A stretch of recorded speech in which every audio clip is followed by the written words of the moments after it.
Somebody's gonna have to sit. Yeah. Somebody's got supper in my chair. Where my purse is? Yeah. Damn it. He's like, take it. Well, they were there. And don't film it. Why do they got to come here then? Why didn't they sit there? Oh, yeah. But she's very detail Did you get a oriented. copy of it? She'll- You got plenty? I got plenty. And I have it digitally. You have it digitally too? Doing his time now. Yeah. But they're firing him up, they'll- Oh,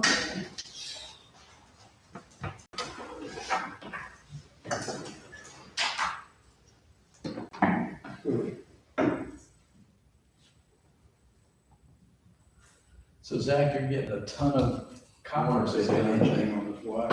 Yes, June is just a crazy month. Is it really? Not work, but internal training, partner meeting, conferences. Out of the office? Yeah, it's a whirlwind month. Then you're taking vacation next week? Yeah. I'm on Couple vacation weeks. next week. You said doing out of state, out of country, so it sounds exciting. It's a massive road trip. And I get. Oh, really? So the whole day. We Charlotte for a few days, Niagara Falls, Toronto, Montreal, Nova Scotia. Right through the swamp with smoke, right? I saw that the other day. I'm like, oh, this is cheap. How are you? Yeah, that should be everything.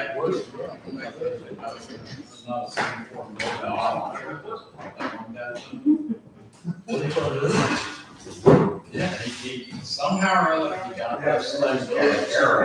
Oh, I saw that. That's paid for a lifetime. 34 million miles around the world. It's like all you're doing is. You know, somebody to come right that. Whose seat is this? That's, Karen, I presume the mayor.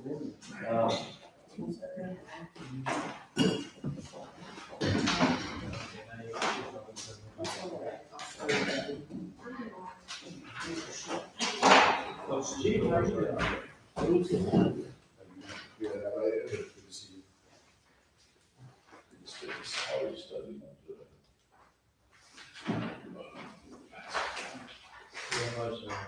People are over this.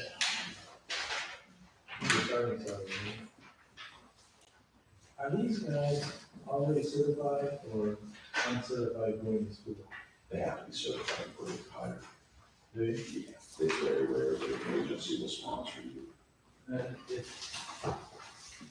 It used to be, down in Jupiter. Now, the sheriff's office does because they are in the county now. Yeah. So when you get hired, you don't start out or start paying. There's usually on the July agenda, like a formal declaration of vote on like the trend. Yes, we have that, yeah. That's why I Yeah. That's what. I know it's something that we have to report, but I feel like I've seen conflicting stuff. I'm like, is it action? Like, what, Right, is there a yeah. formal action if it was like? Right, we just do informal, a is kind that- of like a proposed Yeah, that's fine. resolution. That way we could change it if we wanted. Yeah. It's still very responsible. You got somebody, let's say they've been in part of your sport for, since they were kids. And then they go out, they want to jump in, of course. So they go, they say, yeah, we want this person. This officer, you're just gonna go in and apply and say, these questions. But it happened. It's not a drama, it's the fact that you get hired. So they get a lot of them, I would say maybe my higher category. No, my higher They're not changing your mind. and then I'll have to come back and do another category. But he did. Be careful. But, You know, the answers you must look at. yeah, right. But he was looking to, he was like, pulling his sleeve off. But, I'm really happy for his notes that he made. It was, Somebody wasn't smart enough to do the. yeah, right. They had. Very happy. But I did have, I just found this out, I did,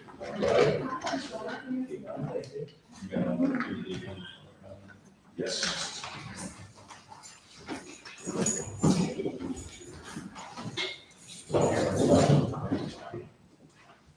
Oh, that's good. Just let go down that side. And I made some last week. Now, a lot of the apartments up in Washington, fire, you got to sponsor before you even get it. Because forces in college, the city or the transit or something like that. When I was in Virginia, I gave you but I did not have to pay. So here it's like, it's at college, and then you probably cost close to $3,000, but I would, so I know what it is now.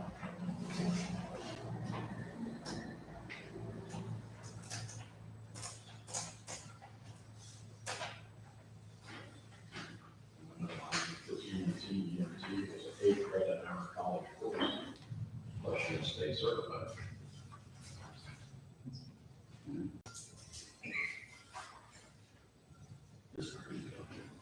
See the word. See the word.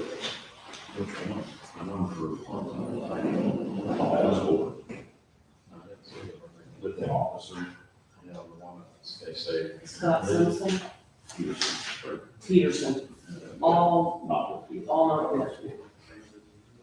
5 years. Pretty hard, it's something that happened in 5 years. I don't know, we all look at it very common. Sounds right.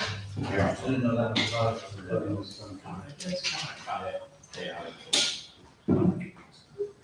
You got certain protocols you gotta follow. And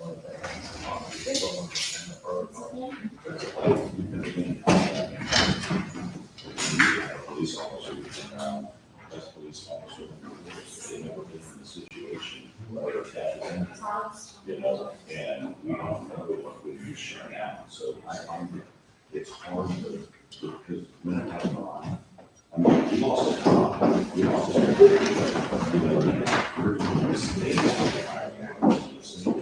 but when we take a psychological factor like that, it comes into play, and if that psychological factor keeps you over, and you have no control, I don't know where you get to hit. So then the crime comes into play, I'm a psychopath. I know what they do, but people send me the, for those signs, but I I don't know know, they just say citizens. You're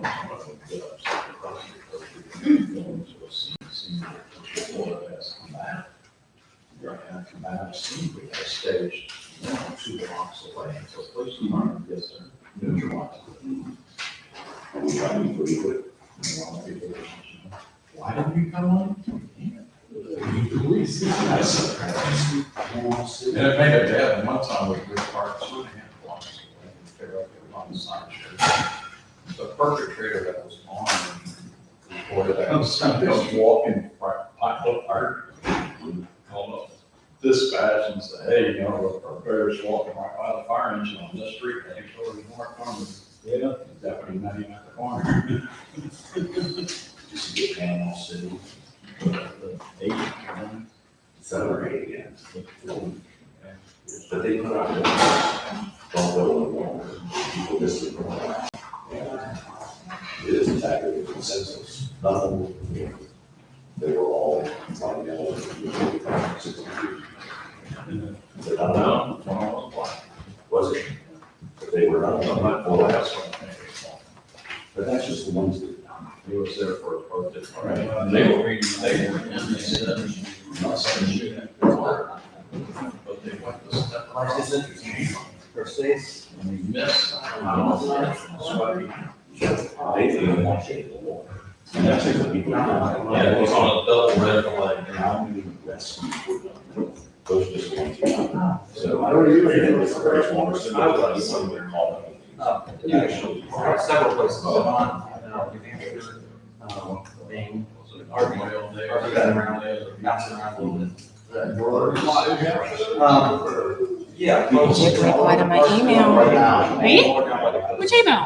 I asked for agendas. Oh, I'm sorry, I didn't see it. It's not online. I don't think he made a formal agenda. What stuff is online? Usually online. I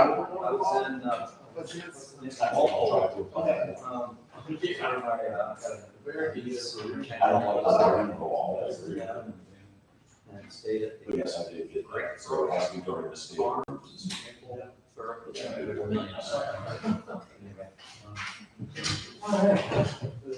No, but she, so she, because I was ready to choose, so she was City. call and ask me if I could drop my number. 5 minutes later. Stupid voters. No, you're right. Yours was started. I know. Ready? All right. Let's begin. Ladies and gentlemen, thank you for being here today. It's Thursday, June 29th, 2023. Time is 4:06. I apologize for my tardiness. But it's good to be here today. This is a budget workshop meeting at this particular moment. So my main function here is to turn it over to the city administrator and to our finance director. So I'll let Zach take the ceremony. What's that? Ceremony. Want to do the ceremony? We can do the ceremony. Let's at least do, let's start with ceremony. Heavenly Father, thank you for being here with us today. Thank you for blessing this city with so much. We just want to be good stewards of it and help us to do that in an orderly fashion. In Jesus' name we pray. Amen. I pledge allegiance to the flag of the United States of America and to the republic for which it stands, one nation, under God, indivisible, with liberty and justice for all. Also, suppose I should do a roll call. All the commissioners are present, as well as city administrator, our finance director, chief of police, and deputy city clerk. And now back again over to you, sir. Anyway, this is the first traditionally two budget hearings. The first one is to review Zach's preliminary budget and to give him any input on with respect to that. Also to give him some of the major factors that we would be interested in having included. Two of the most significant areas are salary, cost of living increases with family for staff, and whether we want to go with the rollback rate or not, because those both are significant to the point of influencing the budget. So with that preamble, I will let Zach take over. All right. So yeah, as Lee mentioned, this is a very preliminary set of numbers. I think one year that we did have kind of real numbers, but I think the other, the last few years, sometimes this workshop has kind of just been purely kind of theoretical without even having kind of a tangible document in play. But I figured it's good to kind of just see it as we talk about it, work through. So kind of my thought again is everything here is very rough, just kind of working numbers. But I've got a few things I'll just kind of share in terms of highlights, changes, where we're at, where direction is going to be needed. First and foremost, kind of from the revenue side, big one there, of course, is the general fund, ad valorem, as far as the millage rate and so forth. Just kind of for a quick perspective, based off of the preliminary values from the property appraiser, which usually probably doesn't change by more than 1%, maybe 2%. Right now, total ad valorem, we're up about 14%. Cumulative, about 10, and a third of that is existing growth in property values on existing parcels and structures. About 3.7% is just new construction being added to the tax roll. So when we look at the millage rate as far as rollback, it's that 10.3% number that comes into play there and say, hey, the same revenue being generated from the corresponding value on what existed last year. It's just a change in the value versus new construction is always just kind of looked at as new to the tax roll. The budget here in terms of the revenue number in the general fund, kind of just based off of kind of past practice, the starting point is based off of the same flat millage rate of 6.85. The rollback rate from kind of initial calculation would be about 6.21. And just kind of for perspective on what that means, we say, hey, if the millage rate is flat, or if we went to rollback, kind of probably the high end or the low end of where things might go in the next couple of months, it's about $107,000 revenue difference in terms of if we're at 685, we'll collect about 107,000 more than we would at the rollback rate of about 6.2. So that, again, the ad valorem tax revenues are based off of the flat 6.85% millage rate for illustrative purposes. The other kind of big driver from the revenue side is the state revenue, so sales tax, revenue sharing, communication service tax, gas taxes. All of those numbers, usually in mid-July, the state puts out their estimates. So right now, I did that 5% increase from actuals for fiscal year 22. So I would imagine those estimates are going to take us a little bit higher just because inflation, everything else, everything's been going up, but kind of said initially, let's keep it conservative and not kind of have all these high expectations and have to ratchet things the other way. So those numbers will have more firm estimates once we meet for the second budget workshop in a month or so.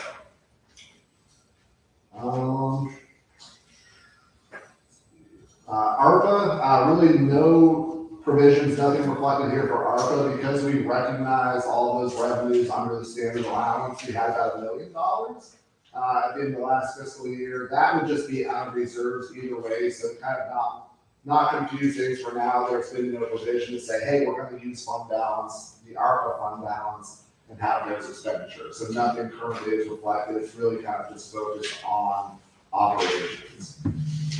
From an expense perspective, as Lee mentioned, I noticed a lot going on. So at the moment, just kind of based off of, normally do the detail person by person. Here's kind of how we get to the numbers based off of staffing, current pay rates, and then the COLA or other adjustments.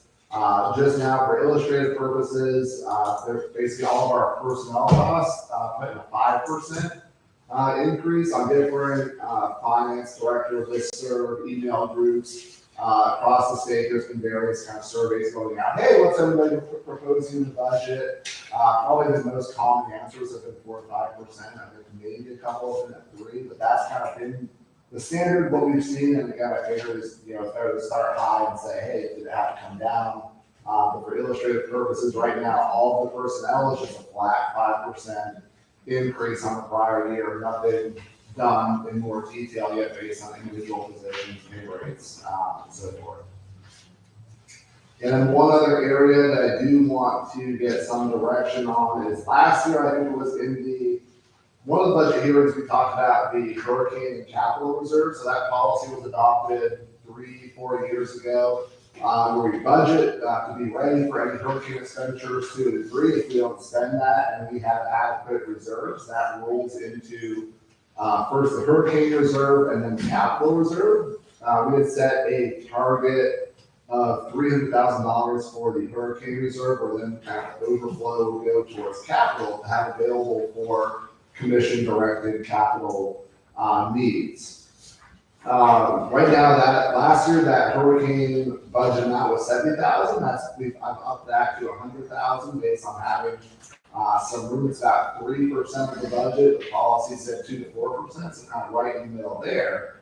If all went well, at the end of fiscal year 24, under these assumptions, we would get that to $400,000. So we'd have kind of that first overflow over that 300.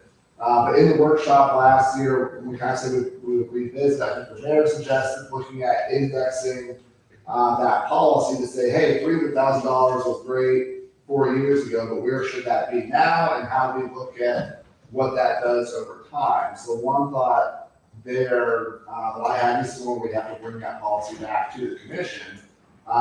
Right now, budget in general funds is about $3.5 million. If we said 10%, right about $350,000. So that seems like maybe that's a good 10% target for that baseline hurricane reserve. So we want to just share that, kind of get thoughts there, because again, if everyone's on the same page to say, hey, let's index that or make a change, enhancement to that policy, I work, with Lee and Dominic to make sure we get that reflected to get on a future agenda.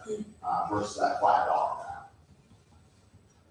amount. Capital in the general fund, sometimes it's kind of the plug to say how much do we have available for capital after all of the needs, where I know 1 year we kind of, that was very bare bones. Last year we had $130,000 for different capital items. This year it's about $145,000. So it's one where in making everything balance in terms of the expense adjustments for no adjustments of personnel and revenue projections overall, kind of the two went largely in tandem, whereas, to a large degree, kind of offsetting, not a whole lot of trickle down to say, hey, here's an excess $100,000 that just goes towards capital or things like that to get everything in balance.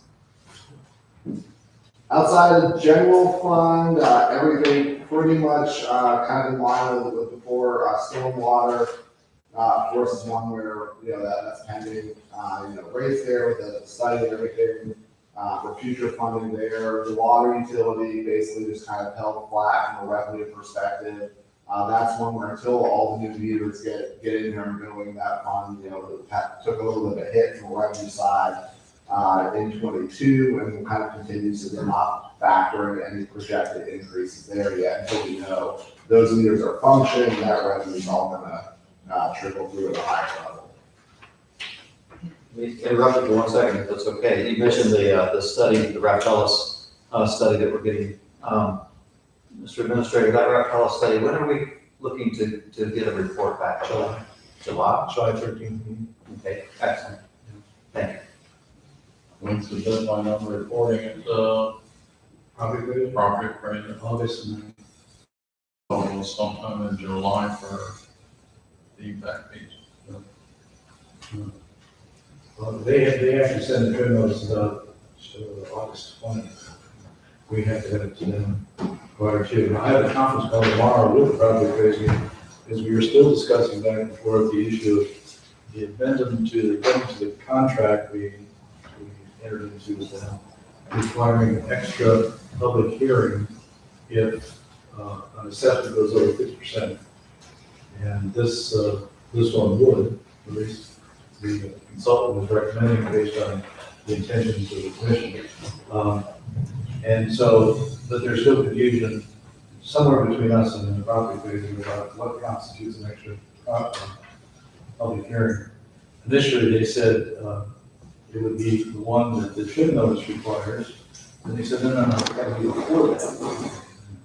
So we've got to figure out tomorrow, hopefully, how many public notices we have and how much over 50% of it are we talking. Well, right now, remember last year we were at $300 per year, or thereabouts. Our maximum now is $47 per year, and right now we're talking somewhere around 115. Yeah, so a little more than 2.5. I was just thinking, I'm wondering, when we get to 49% a year over the next few years, again, where we want to go without those, Yeah, because That's something we could ask Raptalis to plug into their system and give us some interesting feedback on. yeah, we are not close to even getting to the grant for that. We're working on one right now for the water distribution system. So it's going to be several years before we actually get into stormwater part. And we've got, every time, you can't ask for a grant with forgiveness unless you finish the first one for forgiveness. But you can apply for a waiver. We apply for a waiver. We haven't heard back from them. If they will waive that, then we can run these concurrent rather than sequential. So we haven't heard, but it's still, if you put the assessment in next year, that would really probably best go into a reserve for them, which would be the following year. So put Bird Dog Simpson on, find out what exactly the extra meeting is all about, so. the extra meeting. The additional notice that the property appraiser is looking to get. It's basically, the property appraiser doesn't want to be accused of increasing your taxes. It's just Scott's getting to the bottom of it. But if we need to have an extra meeting, I don't see why we couldn't. Oh, we've already agreed to it. Yeah. Yeah, we already said we would. It's just a matter of when, what triggers it, when is it, can one substitute for another? And we said, we were told originally yes, now they said no. So we gotta figure out, we're still talking past each other. No, there's no conflict on our part. So tomorrow's conference call should iron It the vast should, majority of that out. it should, but we thought it was ironed out before too. Right. Is Bergeron Simpson going to be a part of that conference call? Oh, he's the main ingredient. Oh, good, okay. That'll be helpful to have, because it's a bit of a bird dog, and that's helpful. He's persistent on those details more than I'm Yeah. capable of. No, he's, he set it up originally and then he talked to somebody else in the organization and they said, no, that's not the way it works. You know, that's the way we were told it works. So we'll get it going. Jack, where does the police vehicle fund at? I couldn't find it. The outstanding balance on the 1.2. No, but it's probably 10 years ago that we decided to put away X number of dollars a year in a fund balance for police cars. So when we needed to purchase them, we didn't have to come up with the money. So what we had started doing, I think, 2 years ago is basically we had, after the mass purchase, again, 2 years ago, I think, we've got basically, I want to say, 50,000, I think 45. How much per year? This automobiles have just gotten stupid. So it's in there right now, it's 40,000. A year? Yeah. Yeah, so available per year, so we talked last year about putting a figure there, basically, instead of having to every so many years do 4 or whatever it was, to say, hey, if we get to the point where we're on rotation, let's do the vehicle every year, and every so many years, we basically change out the entire Or fleet. 40,000 in reserve, and then when you get 2 or 3 in a year, doesn't matter, because you've got the money, it's the same thing. Yeah. Sometimes we do a better job that way, by being able to buy, 4 or 5 at a time, get all that done all at once. Right. And So you fund it. every officer gets a new car at the same time, that kind of thing. Yeah, it was funded every 5 years, but you fund it every year. Right, exactly. Is the amount we're putting aside going to be enough considering the new values on vehicles? So that, I kind of defer to the chief on. Right now, I've been on with Bain for it, so we got our vehicles before, and I'm currently working with we'll see. Rumor is he's the go-to guys for police vehicles in the state of Florida. He's busy, he has to return my calls.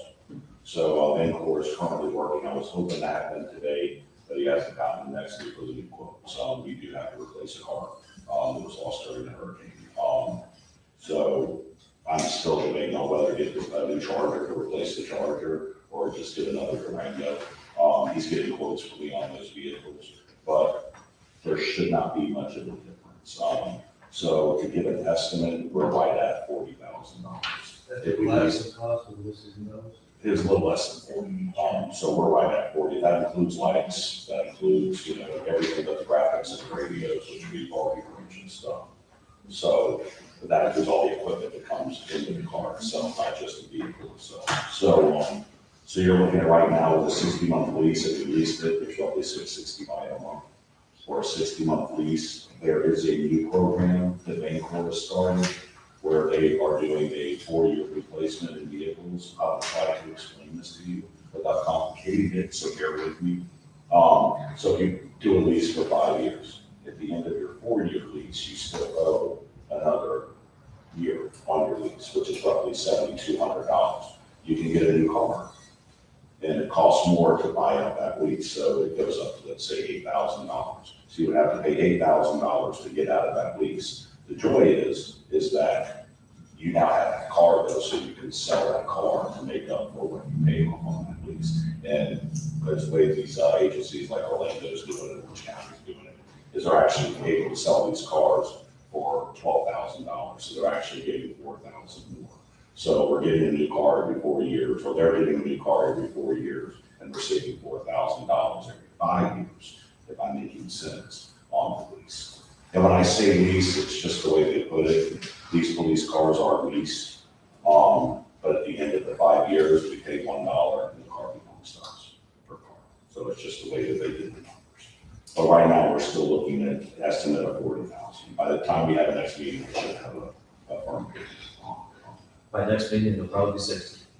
They haven't, their police cars are not, have not weirdly have not really drastically gone up. And I think there's just a burden everywhere, and I don't know if that's the manufacturers that are not trying to pass those costs on to law enforcement, maybe to the consumer or a private vehicle. I don't know, but there hasn't been that big of a markup. The problem is getting the cars, were they available? Like with these Dodges, it was over a chip, with the Chargers, it was over a door latch, cars were being held up for 6 months because they couldn't get the door latch, to open them. Just little silly things. I don't know if those issues are still pretty in vehicles, so. For project purposes, I think we should raise that number by 10%, just to try to get ahead of it. Yeah, for the police. For the capital fund, yeah. Okay. As a reserve, or however you want to call it. Yeah. We find that on the line and stuff. So that is on, actually, so it's in the general fund detail, page 10 of 11 of that, detail.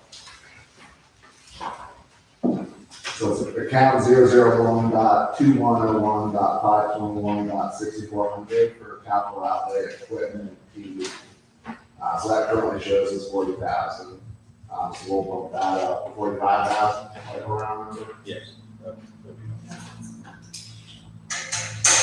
And then also, while we're, on that page, there's debt service, in the bottom part there, also in all the summary, schedules. If you look there and see 32,000 of debt service expenditures, that represents the annual lease payment on the existing one for the few police cars in York, just in case someone says, what's all this debt in the general fund?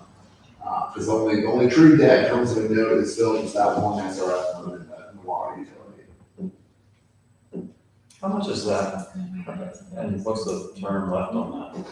It's That's a little over $100,000 outstanding. We're paying, the big one got paid off in fiscal 22, I think it was. The one that's out there, it's a little over $100,000. We're paying $17,000 a year. So it has another 6 or 7 years, but it's a very small payment. Okay. Thank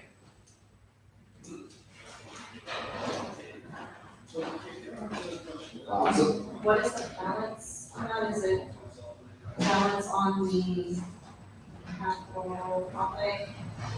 Is that the 159.6? that was last year's number, I believe. So we added another 40.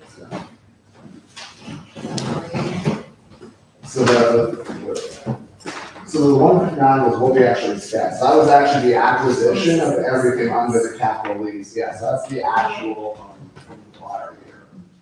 40,000 we had in the current year budget, and 40,000 in the working fiscal 24 budget. That will bump that one up to 45,000 have available for next year. Okay. But certainly, if we don't spend the $40,000 that's in there for this year, that could then be rolled as well. Yeah, that's a concern of mine, being on the general fund. Okay. It could be used for anything. Yeah. And I'm okay with the flexibility of that. I'm not okay if all of a sudden we think we put $40,000-$50,000 away and we get there, oh, no, we spend it on a tractor or whatever. Yeah, so I would suggest there is similar to, and this company where the way it's gonna show up at the end, and then we track it from the audit perspective and see here, similar to what we did with the hurricane reserve, where that came to the commission by resolution to basically more or less have it be a formal restriction that was set by the commission. Because staff can only basically assign, earmark it, we can't move it up. Commission, you can't restrict it, that's external, it can be committed. So I would say there's if we want to have a formalized framework over capital, more anything in general, specific to police vehicles, however, we could certainly develop a quick policy that establishes for that, and then that would be pulled out, tracked, shown separately in the audit to say, hey, the police vehicle replacement fund, effectively, here's what that balance is, and then it would be one that every year very closely monitoring. Here's what was there in this, formally established fund. here's what the current year budget was, $40,000, kind of what was earmarked to be added, and then here's what was spent out of it, and then the end balance is what it is based on the activity. So that's certainly. Am I overly concerned thinking that that's what we should do? I don't think you're overly concerned. The problem is that I look at it like the, money up in Washington. Any pile of money, those rugby politicians are gonna get their hands up, one way or another. The same thing's true of us. If there's money in our accounts in the city of Lake County, the commission pretty much always has the authority to go do something with it. I don't think we can bind the hands completely of future commissions. By putting it in a designated reserve or a designated fund where it shows, very clearly that that's what it's for. It shows intent, and it also shows the public, if we start dipping into those, we have to do that publicly, we have to declare that's what we're doing. So there is a layer there, it doesn't really stop anybody, but it does create at least a public impediment. To me, it's the accountability and the transparency are kind of, those are the two buzzwords, I kind of look at, like the ARPA money. It's the same thing, we have some cities we audit where they have their ARPA funds and under $10 million, you utilize the standard allowance to earn the revenue on paper. They just had to trickle down to unassigned fund balance. So if anyone said, hey, where are we at with the ARPA money? What was it used for? There was. I'm enough. Yeah. So that was why, we recommended saying, let's establish this policy where before anything can come out of the ARPA funds, it's got to be blessed by the commission, and that balance is shown separately. So that's kind of one where, it just gives it that separate line item, kind of major the financial statements and overall tracking, and whether it's significant enough to want it for that as well or not. Well, if the rest of the commission wants to do something like that, throw it on the next month's agenda to, get the ball rolling. If not, then I'd be I said happy. like this, like move on. No, I'd be happy to formalize something like that, but whatever, Zach or the city administrator can set up a fund like that, that gives us a vehicle to show intent over the years. These are funds that aren't going away, we're always gonna have police, we're always gonna have police cars. Yes. I don't want to tie anybody's hands, but also, if I have an opportunity to put something in play, which supports what they may have to do down the road, well, they will have to do down the road. Right, and I think you're exactly right. What it does is enable future commissions to make purchases in a timely manner rather than all of a sudden being, having to come up with. It enables them to just make intelligent purchases in a reasonable timeframe. I think it's quite powerful. We have, if I could interject, we have the electric fund as well. The electric fund was set aside from the purchase of The sale of our utility. The electric utility, 1980 something. It's 380,000 if I recall. I did a quick calculation a couple of months ago of how many police cars I would have purchased in 1980, whatever. It was like 27 police cars. We're down to 9, same amount of money. It's just 4. The vehicles that we have, and tell me if I'm wrong with this, in order to just take money and make money on it are limited at best. Yeah. At the municipal level. You're almost better off spending it on something. Infrastructure. Yes. Yeah. Yeah, And exactly. that's what I was gonna suggest. We have to go to vote of people to do our infrastructure. But if you don't, it's gonna be down to. Yeah. It's gonna be down to nothing. Right now, our CDBG grant below 50,000, we won't even talk to you about it because it's too small a number for them to think they're gonna do anything meaningful with it. Again, at some point, our electric fund is gonna become worthless. Practically speaking. I agree. I mean, it was a nice idea because they, okay, we're not in business or whatever. Let's keep this for a rainy day. But are you being responsible by saving money if it's losing value every single year? And we're very limited as municipalities, so where we can't go buy a stock portfolio. We can't. No. Make money work for us. We just can't. They could have bought dirt, Oh, yeah. okay? Did you spend it on dirt in 1981? And it would have gone value.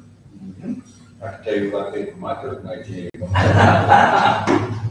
You're right, I want to throw that out because maybe there's something we could discuss at the next meeting. About any ideas? Because right now, it's just going away, and that's a shame. Well, so those monies, I think it's 350,000, in that fund, and that was, there was a referendum 3-4 years ago. Because that was part of the challenge of that, and there may have been one vote to totally unrestrict it way back, I think that failed. The vote, again, 3-ish years ago, was to basically kind of classify as, we're now what we call a disaster fund, Right. where it's available in a hurricane or otherwise, it's an additional item available for a disaster. But the commission doesn't have the ability to, it would be one to say, hey, here's the plan, present that, put it on the It's ballot. limited in its use, and even has a caveat that if the money is reimbursed to us, it's spent for disaster, it has to go back to that fund. So, and so it's gonna take a convincing of the public to do something with it, but, Well, that's, for me, that's very simple. See how much the money was worth in 1981, here's how much a piece of land was worth. In 2023, it's worth this much still, and this is what the land. I don't, well, maybe I'm thinking differently. It might require some convincing. yes. And it is, those dollars are in an investment account with the state, so interest income has picked up. It has moved very close to just the market for a savings account. So we are earning interest on that. So that's even though it's 350, it's not just their non-interest bearing losing value. Those interest earnings are, now nice, and those flow into the general fund. But the principal, of course, the value on that decreases with inflation. Why would the interest just fall right back into the fund, so the fund would grow? Just the way it was Designed, yeah. Got it. Inflation almost certainly has outpaced the interest on that as well. Without a doubt. Yes. For sure. But Unseen federal tax. So we've hit all the highlights that I wanted to point out. I think really otherwise it's open for any other things that we want to make sure we accomplish, or really the areas that we'll want to get guidance on before we finish is going to be the personnel side of things from a COLA perspective, the millage rate perspective, to really have a consensus on, are we, the starting points, of course, on the millage. Once you set a number, so whatever number we set today, we can't go above that, we can always go down. And then the same thing applies for the first public hearing as well. So that's one where, even if there's a thought to say, hey, your personal your opinion is we should go rollback or halfway, whatever it was, just keep that in mind. Now, we can always go down later, but whatever we set, really, whatever you all formally vote on at the July commission meeting based off of the direction today, that then becomes the ceiling as we go through the rest of the process. And my philosophy hasn't changed since day one, until we get to the point where our infrastructure is at a place where it's healthy, and we have some fund balances to take care of emergent care in those infrastructure. It's an absolute waste of time to roll back. I don't think it serves anyone, and it most certainly doesn't put us in a better financial position to be able to do things which we need to desperately do. I think that's very well said, and I would agree with that 100%. Does anybody else want to weigh in on that basic, the rollback rate versus the current rate? I'm not interested in rolling back either. I agree. Thank you. Just quick perspective too, when we do the final, the last couple of years, I've kind of done a little budget facts and kind of just high level items. From the value increase, the residential has, any homestead property has a cap where it's inflation or basically CPI or 3% is the maximum. So at a flat rate, basically for any homestead property, it's a 3% increase just based off that value increase on a flat minimum. It's just kind of as additional kind of perspective.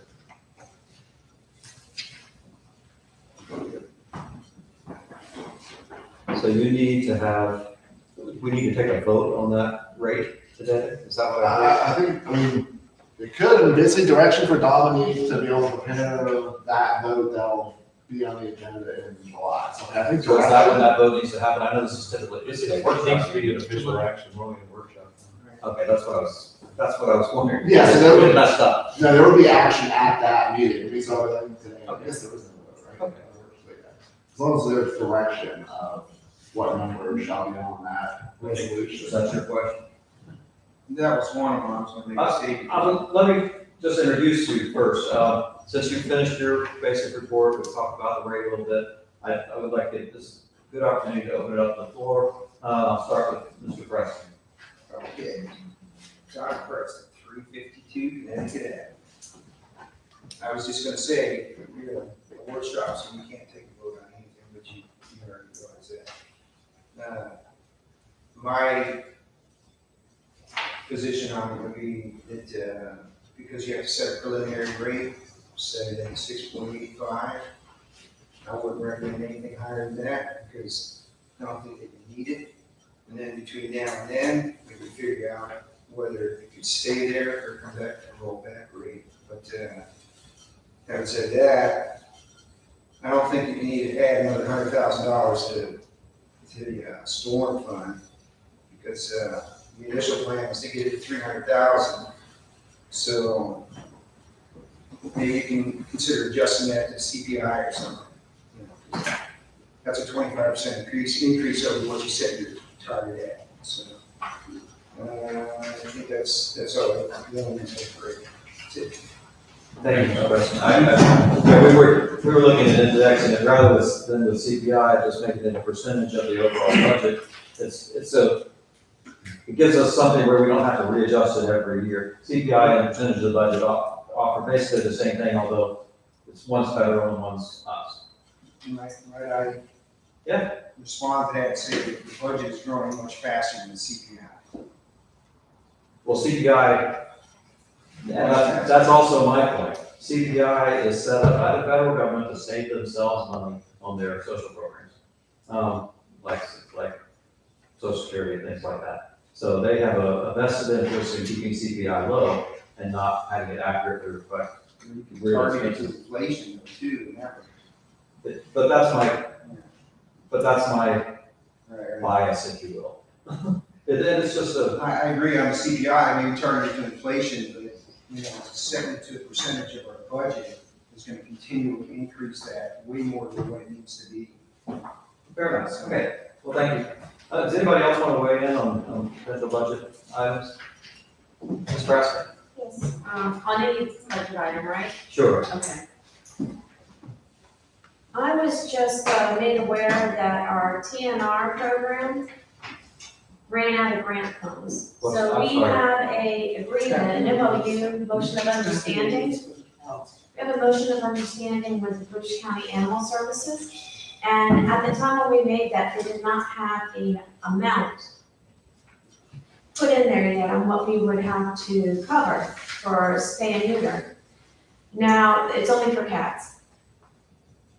And then last August 24th, I believe it was, the Volusia County Animal Service applied for a grant called Franklin's Friends. And that grant applied for all municipalities that are under their motion of understanding, so that way we wouldn't have to pass on $45 to each resident for each cat that the residents bring in.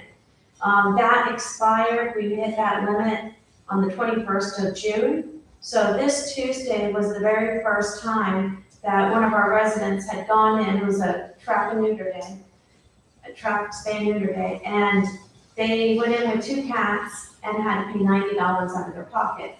Now, in that discussion that we had when we originally were discussing making that agreement and weighing the pros and cons of doing trap and neuter, TNR, let me just say it that way. For TNR, it was more beneficial for us to take on that expense than it was for us to take them out and euthanize them. The numbers spoke for themselves. So what I'm asking is that we put a line item in for that service. Right now, what we have done, we've done 28 cats over that period. We did 22 of them during that grant period. So I'm estimating 30 per year. At 45, that'd be about 13,000, 1,350. And if we have that line item in there, I think that would be great, so that way that cost, that expense doesn't go off into our residents who will then not be as willing to track, and then we'll have a bigger problem. If we put that line item in, we can also look into the grant of Franklin Friends. I'm not positive if we can qualify for it, because we do make donations within the city as an entity. So I'd have to double check, but I'd be more than happy to volunteer to take that task on with the blessing of the commission to see if we can apply for that grant. But in the meantime, to put that line item in to cover the expense. My idea is a resident comes into the city and says, I'm taking 2 cats. And we say, okay, I'm gonna give you 2 vouchers. Those vouchers can either be used at the DeBerry Clinic, which is also $45, or Volusia County Animal Services, which is also $45. It's just one's a little closer than the other. And then we can work out that payment to making sure we pay those, when those vouchers are presented to us, make sure that we pay those. So that's my suggestion, and I'd be more than happy to look into the grant to see if, work with staff to look into the grant, so that way to see if we can apply for that. But also, if we could have that line item in there to. From my understanding, when you talked about the spay neuter program, what convinced me to do it rather than euthanasia was when the information came down that when you trap new spay and release them back out, the colony stays. It doesn't grow, but it stays. That's When true. you euthanize, you completely remove the colony, and then it will be, that void will be filled by another colony who's not spayed. Exactly. So it's, at some point, there is a reduction. And so I don't have a problem funding it. But talking about $1,300 a year. I just discovered this yesterday too. Everything that Ms. Rask is saying is absolutely correct. So the offset of is when we used to take cats out. Any feral cat, people didn't want them in their yard. We took those to Halifax, that was $83 a month. To spay and neuter them, obviously it's half the price. Adam Leake, who was director for animal control, has left. He is now the CEO for, I think that's the correct term here, for Halifax. I spoke with him about it yesterday also. Halifax also offers the exact same service that Volusia County does. Is that funded in your line items? No, it's not. Where is it funded? It would need to be. It would need to be funded. At the time, it was incumbent upon when the TNR program first started, when was it? March last year, April? I In don't know. 2021, we have implemented It it. was 2021. Yeah. They did not have a fee schedule at the time. Do you want to put it in your budget? I think that it would be progressive for the city to pay those TNR bills because. I'm just trying to figure out where we put it, that's all. I don't know if that goes into our budget or, I don't know how that works, but I would end up putting it in our budget. Could we If that's where it offset goes. it with some of the animal control? Well, animal control is fees? under your purview, right? Yes. Yes. Yes, so, yes. That's what it is. So are there any commissioners who don't want to do this, to fund the spay and neuter thing? I think it sounds like a reasonable thing to do. What do y'all think? Yeah. Yes, and it is due under 1,500, I mean, we're already at, 1,350, we always have an overage. The whole process is it gets less and less every year. Yeah. Right. That's the whole, yeah, that's. Yeah. And the evidence for a TNR program is absolutely overwhelming. You have people that are against it, but But it works. the evidence is overwhelming that it works. And every single city does it now. So Zach, it sounds like that needs to be thrown in there. You appropriate place, we'll leave that to you. All right, Billy, do you know how many cats were taken in last year? underneath that grant from August 24th to June 21st, it was 22 cats. I would not say that's total though, because I paid Yeah. out of pocket for my own. And that's just, yeah, and that's just the ones who take it to Volusia County Animal Services. There was a while there at the beginning where people weren't, familiar with Lake Helen actually being a part of that program. And so I've heard some were pushed through, other means to get done. Well, that's And one then of we those, have everyone who pays out of pocket. yeah, that's one of those programs where we would actually want to advertise that we're a part of that. It's good for us. And there would have to be, when it came down to, there would have to be stuff put into place to prevent, I wouldn't say that, I want to say fraud, but you don't want people, you got people that really love cats, you don't want them coming into Lake Helen and trapping a cat. Taking it, having it spayed, neutered, brought back, and the cat's not, they're not from Lake Helen. Right. Or they're from Lake Helen, and the cat is in the county jurisdiction. I would think we could set up a policy. It would have to, they would just have to, where was the cat picked up at, and just prove that you're a citizen of Lake Helen. Absolutely. We can definitely set that up in a manageable way, and I appreciate your. And the cats have to be taken from private property. They can't, I'm sorry, they have to be taken from most of your property or somebody you have permission. So nobody can go and set up a cat trap in Lake Martin to catch cats. They're not allowed to do that. It has to be at their house, or a neighbor's house if the neighbor gives them permission, But, so they, even empty lots, just because we have an empty lot, people think, oh, okay, but somebody owns it. City owns it, or somebody owns it, so you can't do that either. So they have to show where the animals actually trapped at, because that's where the animals brought back to. And just to be clear, we don't trap cats until we have an appointment, and it's the night before. Okay, It's inhumane. but again, part of the policy we set up on that. And they are starting something where Tuesdays, once a month, there was no appointment, something like that, I'm not 100% sure. But there Yeah, are. if the commission's okay with me working with staff with it, I would love to work with Sure. Chief Mullins and Sam. That'd be up to you, Chief, if you want. Yes, absolutely. I also sit on the Volusia County Animal Services Advisory Board for the county. But I wasn't aware of that at the last meeting. Thank you. Thank you. Any commissioners, let's go back to commissioners. Any, if you want to weigh in on the budget or anything that you want to see put into the budget? I have some questions. Commissioner Roberts. Thank you. The very first page here has the old box on it. The line item charges for services. It appears, and I could be reading wrong, but it appears that it was 350,000 last year for stormwater. I'm only seeing 70 this year. So what Is that, there a reason? yeah, so what that related to was, it's on the, you'll see the history on, Between all of them, so. okay, so it's actually how it kind of flowed through. So what that difference was last year when there was a discussion over stormwater assessments and that increase, and basically said anything on the, solid waste stormwater would be covered by the ARPA funds. So that 350 was it last year? That represents what that full amount was that was basically being discussed, where the cash, the new cash assessment was at about 7,000 because there was no actual increase. So that differential was just what could have been made available from the ARPA funds if those projects came along in the current year.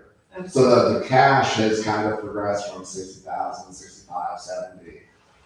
So that was kind of going back to where it was, and of course, with the rate study for next year, we'll probably have some sort of a, whatever that becomes, 200,000, 150, whatever the number based on that assessment sheet. So really the prior year number was somewhat of an artificial inflation because of the ARPA funds that were earmarked to supplement the new cash, for lack of a better word, assessments. Okay, so this increase, what would it be versus the actual? It was about 65 or so last year.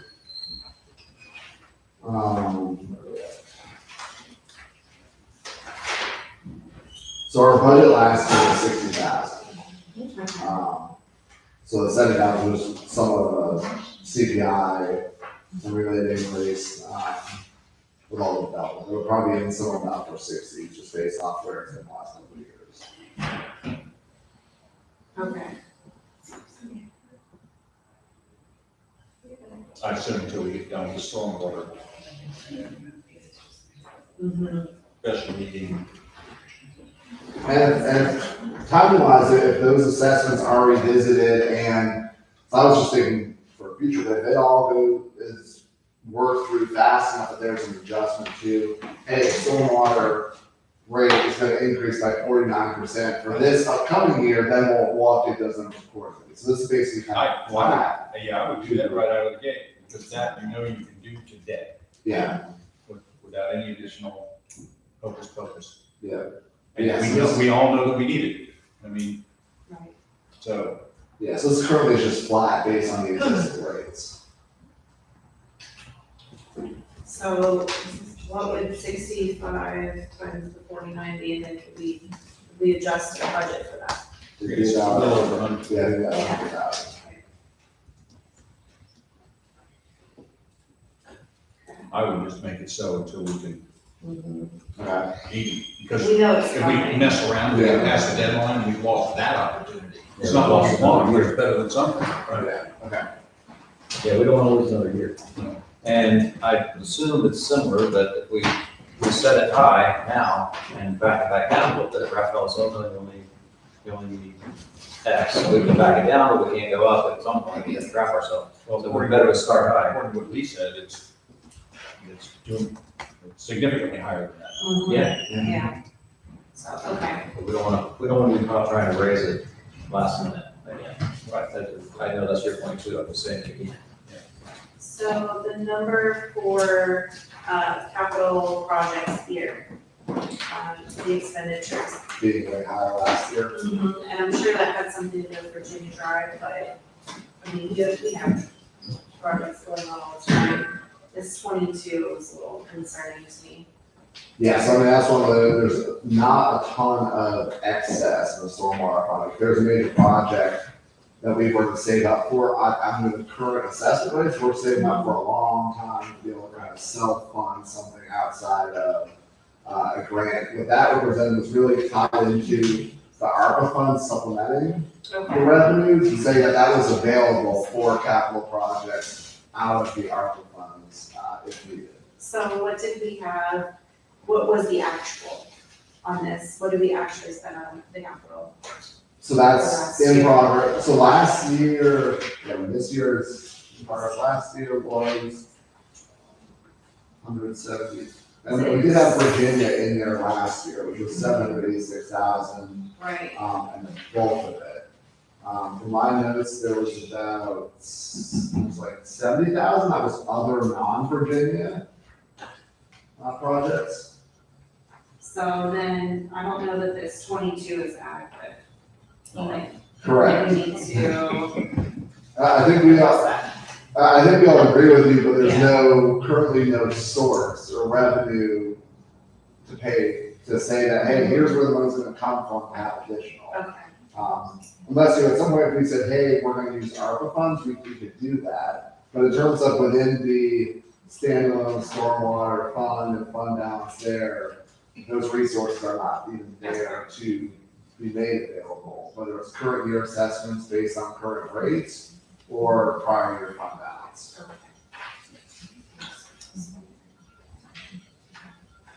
Just for perspective, our ending fund balance in stormwater last year was about $43,000, which we spent about, so last year we spent down $105,000 of our stormwater fund balance towards projects. So again, not sustainable, if those were recurring year in, year out. So only about 43,000 available going into the current fiscal year from 9/30/22. Okay, I see. So that's where it's pretty much just kind of, here's what the new money is, and that's pretty much all we've got to make use of. And then again, the 24 proposed is working off just the same assumptions until we have an increase in that assessment. Okay. And I assume that when we get large stormwater projects, we're gonna go out and look for funding for it. Well, yeah, the stormwater rate that is being developed by the group will forecast the projects as Derek has forecast them. They're all not coming in on the same year, it'll be sequential.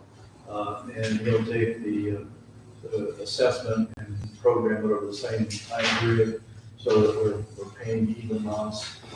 But they'll all be funded at one time. There'll obviously be chunks that are easily digestible.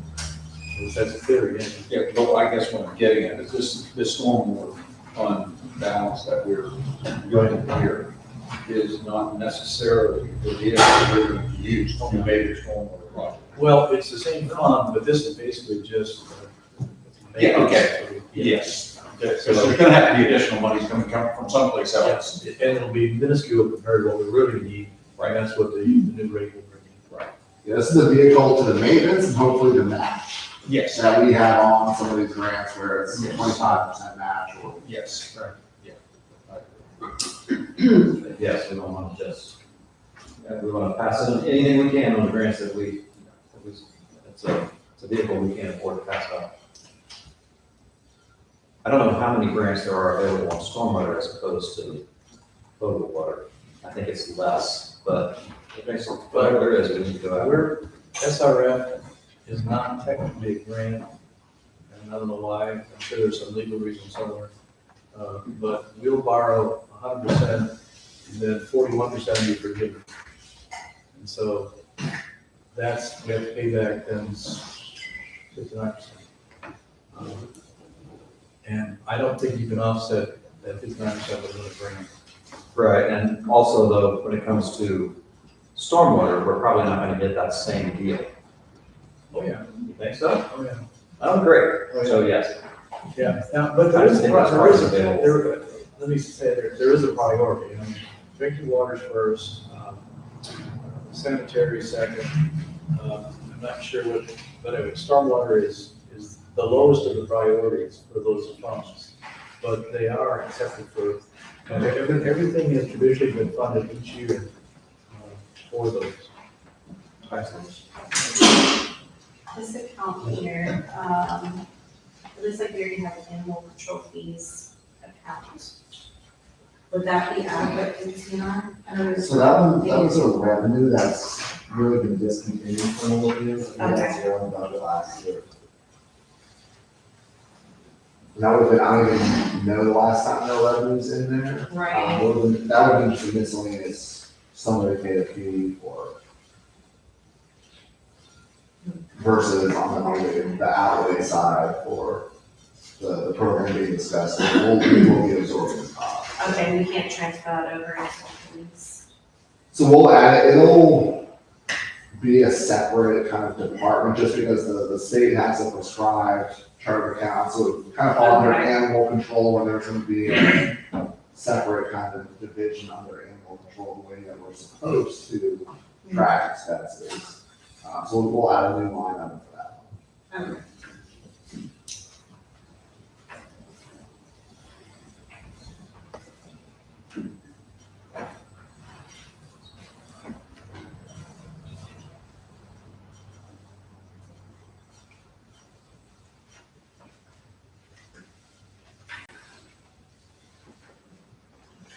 Ms. Pressey, did you, Yeah, I just was noticing, I don't have a page in my packet for the salaries.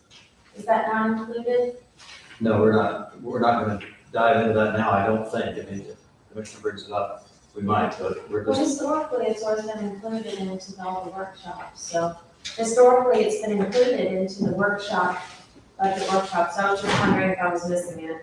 You know, that was, I mentioned it, briefly just earlier, that just be, you know, there's enough influx that I just wanted 5% for kind of illustrative purposes, and then we'll work to get specifics down Okay. as we keep on going. But at this point, just kind of get the direction, which I do want to get that direction, say what are we thinking as far as a COLA in terms of taking where everyone's at now with flat increases. What was the last COLA? That was 3%. No, it was more than that. Yeah. Yeah, this year was a lot more inflation. Yeah, it was 5. 10 for I think it's police. 5, and police were. last Police were year- 10. Yeah, 5 universal last year, 10% for police. That's what was last year. 5 and 10? That's what we did on the budget, or that's what That's the what- COLA? That was the COLA. Okay, yeah, I was referring to the last year's budget. What did we budget last year as a COLA increase? Oh, just in general? Yes, I think it was 3%. That's So, how I- yeah, usually 3 to 5, just, I mean, and some are more fixed than others, but yeah, 3 to 5. And this year, kind of 5% is what I've Yes. been ballparking. Again, just from inflation. Now, is it possible, I am seriously considering bringing on another officer, if at all possible, with a starting pay of roughly 21. I've done a salary study, which I gave to everybody, in April, and that it's an average starting pay in Volusia County right now for all agencies is $21.84. By comparison, when we did the salary study, same time last year, it was $19.85. So there's been a $2 increase in starting pay. And currently, my office are making $19.80 an hour. We've done increases with Public Works. I think in the past year, we've got 4 employees now that are making $20 an hour, or 1 left. But there has been 2 employees that were hired at 20, another was brought back to 20, and then somebody was given 20 when he went from part-time or part-time to full-time. So we're well below. We're just too, well below. We're right now, our starting pay is $18.50, so we're $3.34 below, industry standard. But it's such a joyful place to work. But, so when we were talking about 5% increases also, this is going back to the officer, that is still going to put off. Chief, that's all part of the union negotiations. Sure, but I And just, right now, it's with the commission and the Okay. union. I think being properly. even bringing on another officer, Oh, no. that's what I'm talking about with. But the rates, yeah, the rates don't really, they don't fit in this meeting, they fit into the union negotiation. But bringing on another officer and that being a ballpark of 50, 60,000, whatever it's gonna add to the budget, that's certainly appropriate here. We did forecast 2 new officers for Orange County. In the original 485 million. In this budget, No, in. Forecast. The forecast. Looking forward. They'll still be probably a year and a half, 2 years away from needing them. But it's something to think about. I don't know how soon that she's talking about adding, but what I'm saying is we've already talked about adding at least 2. I presume it's one of the. we'll talk about adding and actually budgeting for 2 different exercises. And I think what the chief's saying is he would like to budget for another police officer. Is that what Yeah, you're for saying? next year, yes. Yes. But I'm just asking to make sure it's one of the 2 we're talking about. Or is it gonna be 3 we're gonna? Oh, I understand. Well, how does that fit in here? I'm sorry. How does that fit in? The city administrator was saying, we had talked about an additional 2 necessary for. Yeah, at Orange Camp, whatever happens with that, we would probably need, yes, a second officer. So that would not be hiring another officer and then 2. So it's one of the 2 we talked about. That is, Chief, what are you thinking about another one? up to, So you'd like to do it as soon as the budget comes through, yeah? the reason why is I had reserves. I like to hire out of a reserve pool. They established, they've been here, they work for nothing, volunteering, and I hire out of the reserve pool. The offset is getting somebody out of the academy, not saying they're bad officers, but there is an extensive training. When you go work for a larger agency like Daytona or DeLand, a 3-month FTO, we're gonna see so many more calls than you're gonna get here. So it really takes a good year for a green officer to become comfortable, to actually do the job, not to mention to learn the streets, learn the people, and the citizens. So, and it just takes a lot of training. So with bringing one other officer on, I would be able to, it would make it easier for if we needed a second officer later, that I don't have to train 2 people at the same time, because we might not have a reserve that wants a job. So I might have to go fresh out of the academy. Do we And that's a Do we have a funding mechanism to add another?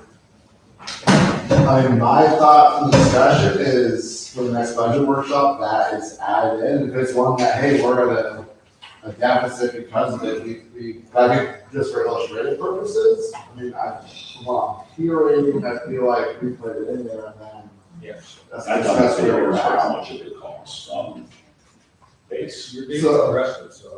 All in probably 65. I did 62 for it, and that's not including overtime, so 65 is probably put right there on how much it would cost.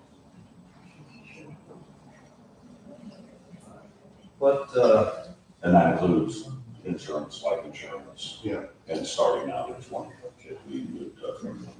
don't, Or, so we gave you that. go In ahead. terms of the starting salary, what's using that assumption? That was based off of 21. Okay. Well, It's just a yeah, number. yeah, Don't get it's in a ballpark here.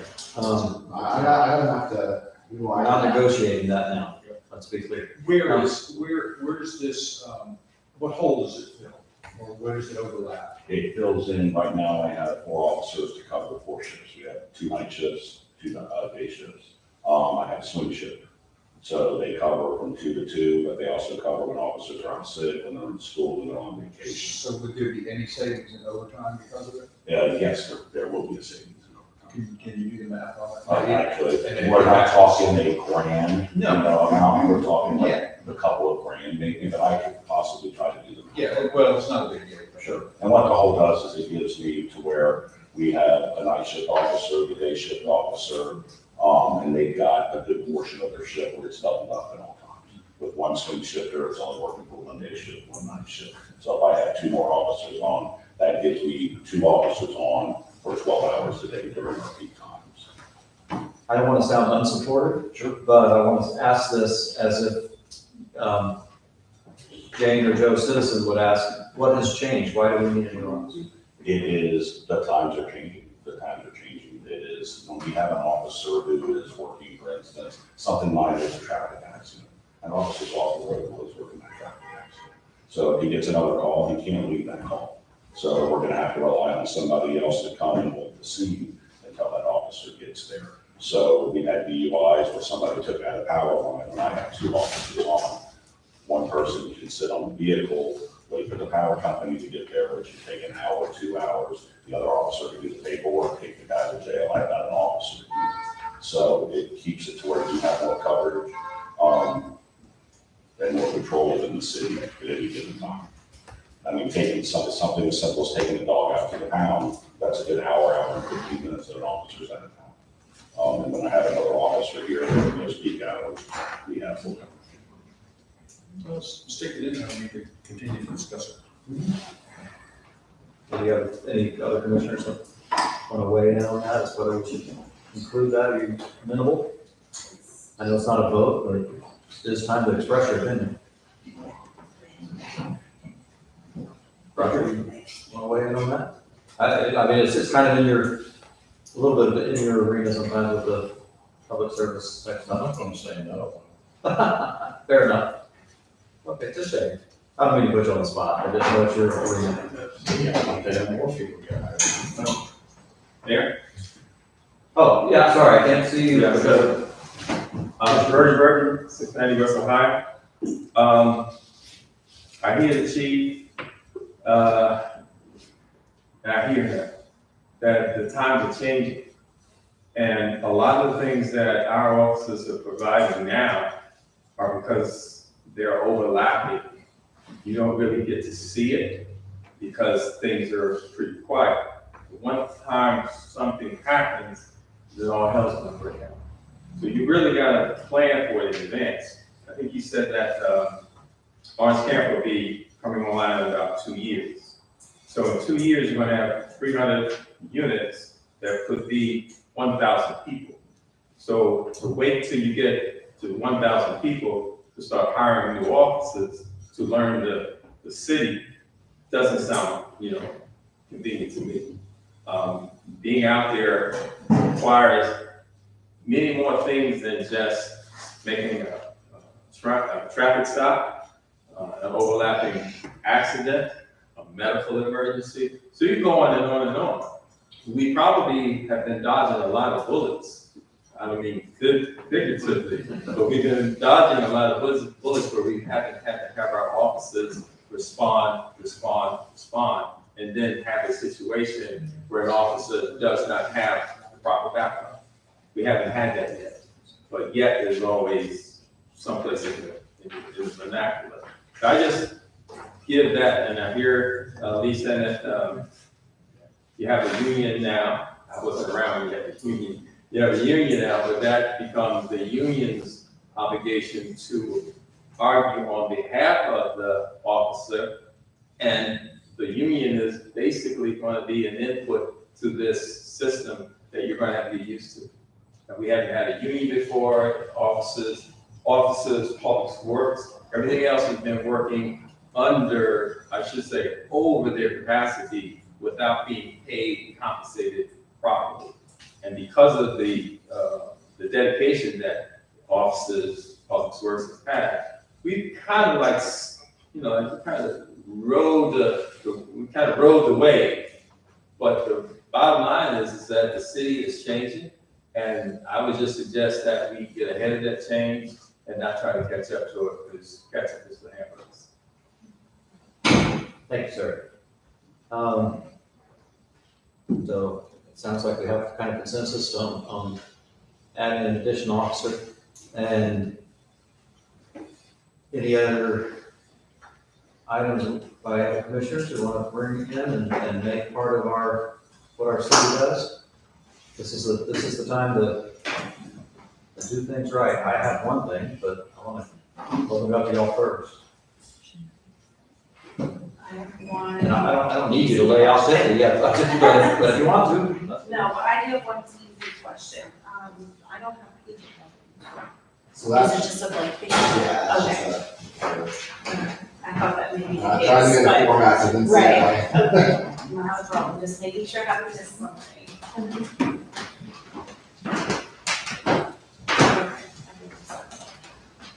Well, one of the things I wanted to bring up, not one of the things, the thing I wanted to bring up, is I would love us to hire a Parks and Recreation / events coordinator, make them part of the city staff. I'd like to do that. I think we've said numerous times in the past that position ultimately can pay for itself, and does, particularly after the first year or so. And once as things are being established, that can pay for itself, or at least largely pay for itself, and really be a huge benefit to the city. One of the things that we had to do when I first became mayor was, and it was right there in those first couple of months, we ran into the legal side of a Parks and Rec committee having so much trouble with the Sunshine Law, and we had to basically disband them and tell them they couldn't do anything anymore. And that was terrible position for the city to be in. If we were to add a Parks and Rec director, then we could have, that person could have as big a committee as they wanted. It's what, and Scott, if I'm wrong, Scott, you can hear. But anyway, I think I'm not wrong. Where it runs into problem is if the committee is directly advising the commission. If we have a committee standing to give us information and they're advising us, then they're bound by the Sunshine Law because they're a part of us. But if they're just working for a Parks and Rec director as a volunteer group, there's no sunshine anymore. So that group of people and energy within the city that wants to do that would be freed up and available again. There'd be a mechanism for them to thrive under. So that's one big reason for it. I think it would be great to have. Last year we didn't get it in. We were looking more at stormwater and we hit that wall. I would say in defense of that, go back one step here to a different topic. When I hit that 300 number, I was looking at replenishing stormwater where we had, through stormwater projects, pulled a lot out of general reserves for several years, and looking at replenishing that and then we could break it even.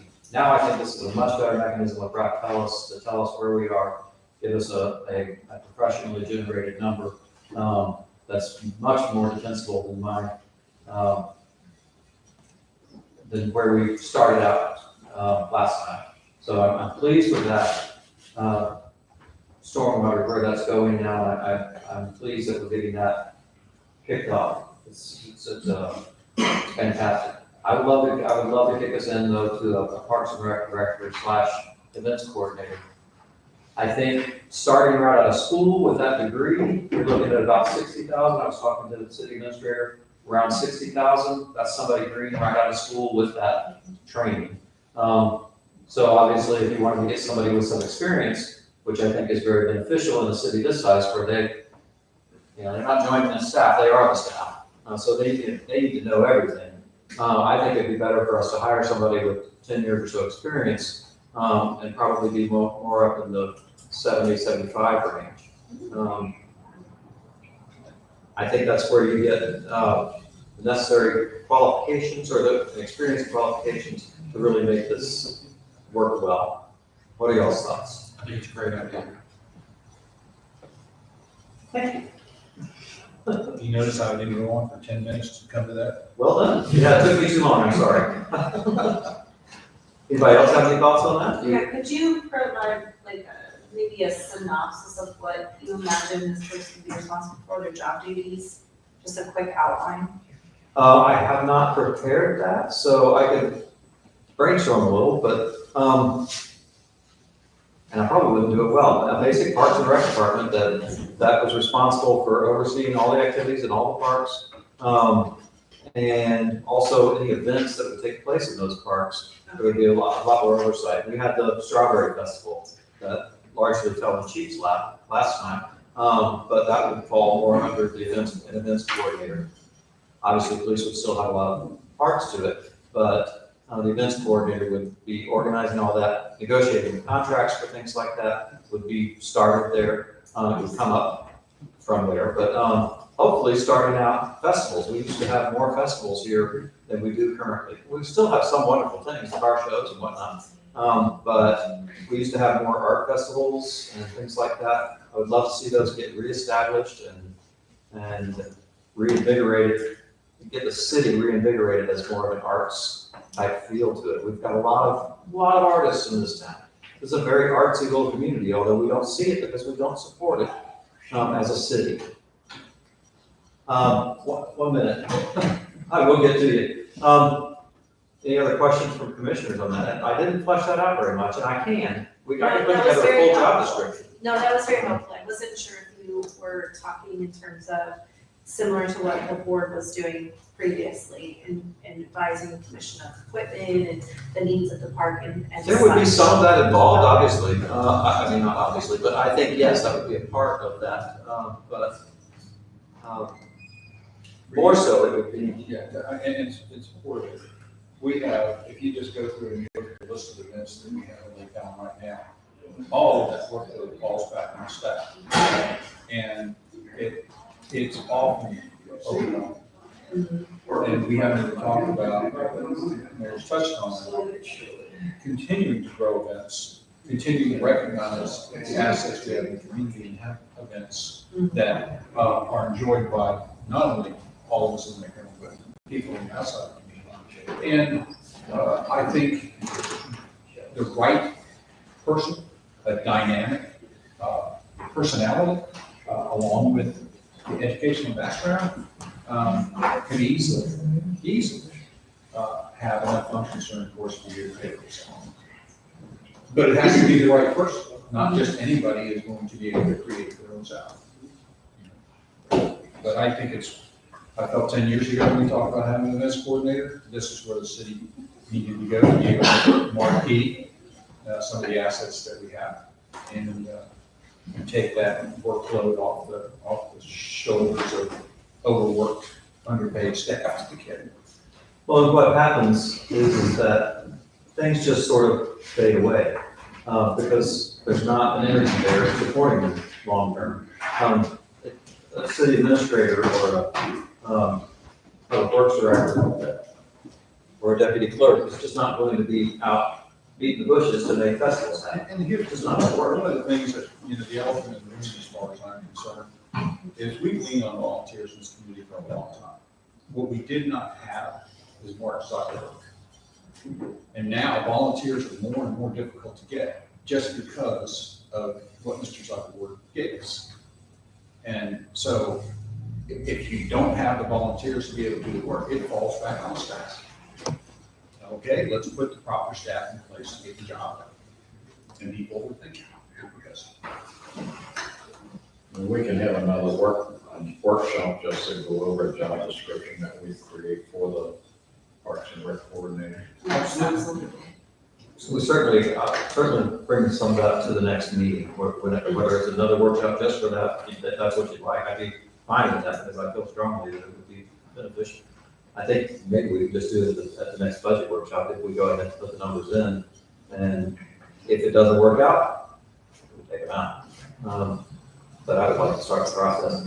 I have one other hand up first, so I'll open up the floor, Mr. Crescent, and then Ms. Weir. Okay, I just wanted to ask, can I recommend that we possibly survey the region and make a determination to set a competitive rate based on the region rather than just guessing at what we think the position is worth?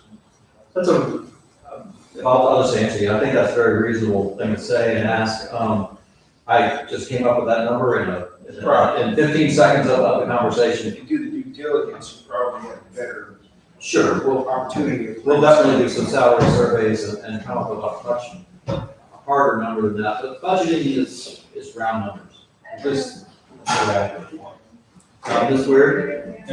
Yes, I'm not opposed, I'm definitely not opposed, I know the value, I know the land, I don't believe they pay as much as you're suggesting, but they do have someone, and they do pay for themselves eventually. I'm surprised we don't have any salary information to go with this budget, especially since we'll be hiring a new city administrator during the next fiscal year. I know there's issues, where we're going with public works.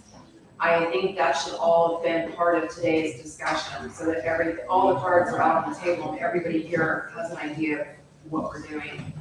Well, we do have line items in the budget for city administrator salary and public works director salary. So those are there in the budget. In here? We've had a city administrator, we've had a public works director, and we've had budget for those departments. They're not in here. Historically, they've always been part of our budget that we review. Did you delete those positions there? The expenses are there, but as I mentioned when we started, the position by position, because there's so much in flux, I just wanted the 5% on everything, and then the details will shift whichever way, just because they could go up or down when you've got major positions being discussed. Well, let's take the public works director, since there's nobody filling that position right now. Is that not reflected in this budget at all? It's reflected based on the prior year budget. So it's historical. That's what I assume. Yeah, so it's basically we had in there plus 5% in totality. So it is in there. Yes. It's just not that level of detail. It's only in there as one group figure, it's not spread out like it was last on the spreadsheet. Which we'll have it in the later one as well, just to get enough in flux that Well, historically, like you did with some of the items, you would have, last year, this year, going forward. And it kind of gives an idea of where we have come as a city, how we have increased our pay out to our employees. And I will tell you, being friends with another city administrator, former city administrator or manager, we have done very well with bringing our public works up to $20 an hour, where larger cities are just now implementing the state mandated $15 an hour. So we should be attracting good workers, employees, but I also think we have to have a balance there where we're not continually raising salaries. We have to find a balance. So I think as a taxpayer, I kind of like to see all these things in front of me. Well, the budget being presented by our finance director, this was his choice as to how he presented this packet. You're right, we have had, the historical, 3-year historical before us in previous workshops. And we could provide that again, if you would like to have that available at the next budget meeting. I would. I'm trying to figure out what people are gonna get out of it, because currently we have X, and now we're gonna have X times I think it 5%. shows how we have progressed. I know some people are making triple what they were making 15 months ago. It's not an unreasonable request to see this. I think people should know. I get it. It's not difficult. I don't need it to know, okay? If you need it to know, then provide that for people to know. I don't need it to know. I think. Because I know what we did last year. I think you may not want to know, but I think. No, a lot of us there's a would like to difference know. between want to know and need to know. I don't need to know because I already see the numbers. I know what we did last year, I know what we did the year before that, the year before that, the year before that. And every year is a new challenge. This year's challenge comes from this radical increase in, inflation. Okay, so if the recommendation coming down the line is between 5% and 8%, and we're gonna use 5 as just saying, okay, just keep everybody here up with inflation, we're just gonna add 5% across the board. To me, I don't need to see any more to know that that's the right thing to do today. I'm not saying giving them 5% is the wrong thing. I think as taxpayers, we would like to know how our money is being spent. Is there, I know we can't talk about the police department stuff. We can't negotiate a salary here today, we can't get into No, negotiations. I understand that, but That was the caveat there. And what Mr. Basso makes a point, all of the past budgets are public record, they're all there, people can do the research. Historically though, in workshop meetings, we have had that historical data in front of us, and I think we could reproduce it. Is it very difficult to reproduce a budget with a 3-year history behind it? So the format, kind of like the budget document, is the same as it's been the last few years. When I was with Commissioner Basso, to be able to see some historical. So that's one, just because it gets, we're adding more columns. So I did send that to Lee, so it's available in Excel format, with basically the same detailed schedules in the packet, with the 2 additional, so you have your actual 22, 21, and 20. So that is available, Lee has that. Okay, so if you'd like to get that, you could request that from staff tomorrow, and they can print that for you. Okay, well, I'm not trying to dig into too much. I just want to, like, right here is like 2020, or 2022, 2023, 2024. I'm not asking you to go back to 2020. I think it would be helpful for everybody if we're going to be assessed even more beyond our taxes. I think we all kind of need to know where our money's going. We have to be very clear as to how we're spending it. Excuse me, Mayor, I don't mean to cut you off. I'm not saying you don't need to know, you do need to know.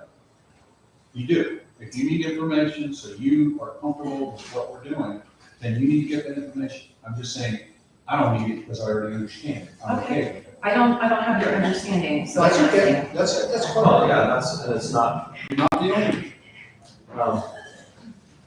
You have one shot at the outlook, just another. Except for too long. Linda Nato, Lake Helen Villas. I want to tag on to what Ms. Reary was saying because I've been talking to my constituents since I'm now going to be replacing Commissioner Basso, and I wish you all the luck in the retirement after 13 years. Well, thank you. I'm sorry? Thank you. You're welcome. One thing that people are asking for where I live is a variance report. I haven't seen one. A variance A report? variance report. This apparently occurred with the commissioners back in the future or back in the past. Yeah. Yeah. And what that did is, in my understanding, was it was a monthly report that was made available to the citizens that showed expenses, revenues, and then they could see monthly what was occurring. Could that happen again, to where these people can actually see on a monthly basis?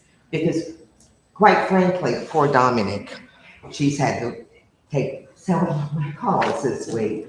I don't quite understand this budget. Everything looks like it's a negative number because it's in brackets.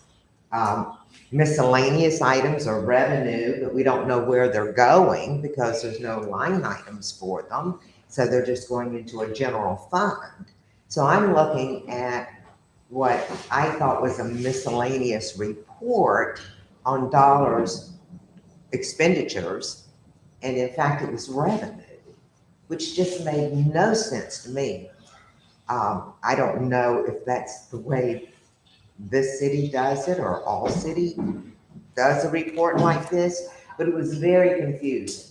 And it is confusing to me. I'm pretty sure it's going to be confusing to my constituents. I know the first year that I was in office, I went to see an old friend of mine who was just his ex-boss. And I spent about 2.5 hours a night or whatever nights to get to the point where I understood this. And I had already run my own business and I already had a P&L with it. So municipal accounting is a unique animal all to itself. And what will happen over time is if you sit here for much time, you will learn a lot the first year.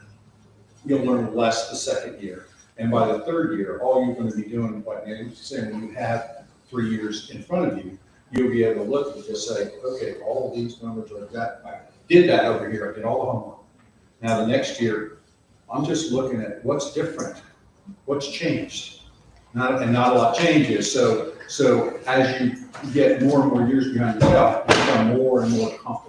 But I would highly advise any new person that sits in any of these chairs to go find an accountant, have them go over the budget, explain it to them, let it marinate, go back again when things start to come to place. It's Well, because it is a again- lot. Again, are we eating into my time here? No, you're fine. Okay. It's not me so much. I was very confused on the miscellaneous line item to find out that, well, that really wasn't what it was. It was revenue, not expenditures. So I'm asking for an expenditure report and I'm looking at this stuff going, why are we spending this money? So I called Dominic and I discovered, lo and behold, that was revenue. That was it. Right. So my point is, we've got 65-year-olds, 70-year-olds out there in the villas. Right. As a commissioner, I want to be able to explain to them, that's not going to happen when I give them a spreadsheet 3 years long. So that's why they ask about the monthly variance report. I think that at some point, the business of the city becomes so large, the great majority of people don't understand it. But that's unfair to them. That's, we're representing them to help Yes, them exactly, and understand. that's why you're there, to help them understand exactly what it is. Exactly. Well, I can't take, like I said, to a 70-year-old, 3 years and try to explain to them. Well, the variance. Well, we know that, then how do you expect me to do that, Well, but the Commissioner? variance report you're talking about, I'm sure you have exactly something in mind that you've seen before. And if you could provide that, I would be happy. I'm sure we could probably come up with something very similar that wouldn't necessarily be very difficult to create that report that came out monthly. That would be wonderful. We do have monthly reports that we get from the finance director that we have tailored the way we like them right now, but we can retailer those. That would be greatly appreciated. Within reason. I don't want to speak out of turn, but I think he's a pretty capable gentleman and. But we haven't met yet. Hi, Zach. I only seen the back of your head. Okay, that would be great. I want to be able to go back to our citizens, especially the villas, and let these people know that yes, the commission is working with them so that we'll be able to understand together, and especially if they'll be able to understand what's happening here in City Hall. Okay, thank you. Appreciate that. One note, just as well, kind of some of those points, is with the accounting software conversion that's been in works now for almost a year, probably since Clarity was first brought to the commission. There's been testing, implementation, kind of ongoing process. We were looking at a go-live date of August 1st, maybe do a parallel arrangement, but one of the, I think, benefits we'll get to, or that can be developed for us, is even more, interactive. I know, Roger, we talked about the, commission view on Encode, and there's a lot of just limitations, inefficiencies with the current software. So it could be one that we eventually, you know, I mean, Aquarian and some of their demos to see kind of what they've done for others or can do. There's some where there's, I mean, kind of public facing, different reports kind of showing budget detail, expense detail, things like that. So hopefully with that conversion as well, there may be some additional enhancements we can even do that kind of make some of that information available, you know, more in real time too. Will there be, once we are fully in the new system, are we gonna lack history? Or will that history be migrated over and, or would be? It was already sent over. They already migrated. Okay. You know, we migrated everything, Good. every full fiscal year that we did in Tyler. So when we went to Tyler, or when the city went to Tyler's, I was on the audit side. At that point, everything that was in QuickBooks was not imported either due to issues with Tyler or otherwise. Like every full fiscal year, so I think fiscal year 18 forward, that's been imported into Aquarian, so we'll have that transactional type level detail. Ms. Raskin? Just wanted to. Oh, I'm sorry, yeah. Actually, I had given Mr. Burton away. Sorry about that. Yeah, I have two quick things. Mr. Nada, I really share your concern for the 65 and 70-year-olds drafting this Babies, stuff. yeah. Yeah, well, I'm 75, so I'm trying to catch up to it. Okay. The other thing is, on the water, on the utility, I see you have a $914 budget that's 23 and projected forward. There are a lot of meters that are now operating. Is that why that number has not changed? Okay, now, the question I have as far as our legality, part of the reason that when we got the loan, it was told that we could not give away water. And I can remember a number of times I was on the commission and the little lady came in and said, pipe busted, she didn't realize it, she got a $600 water bill. And we said, nothing we can do about it. Now, the way things stand now, my last water bill has not changed in, I think, 3 cycles. But let's just say I decided to get a swimming pool, and I fill up my swimming pool with the meter not running. How liable is the city for giving away water? Because we're not. It's a reasonable question. I don't think we're liable. We're making a good faith effort to get that financing acquired. I'm only asking this question because I was asked that question out at the flea market. Well, there's a couple of answers that have to fit together. One of them is we have 44% of our meters are not registering flow. And it started in 2018. Meters went in 2015. The difficulty started in 2018, and we're still living in those difficulties. Part of the problem is our rates have increased each year based on inflation that sets out in policy. So that's masking some of the decrease in flow. Our revenues are going up, not going to go as much as they should because of the flow decrease. So we have 44% of our meters are not registering flow. They do pay, everybody pays the minimum. If you don't pay the minimum, don't see us, you're in trouble. But, and the no free water, that is, we are not allowed, it is a caveat put in by bonding agencies, whoever lends the money. They don't want you giving away the money, they want to have the revenue to pay the bond back. Right.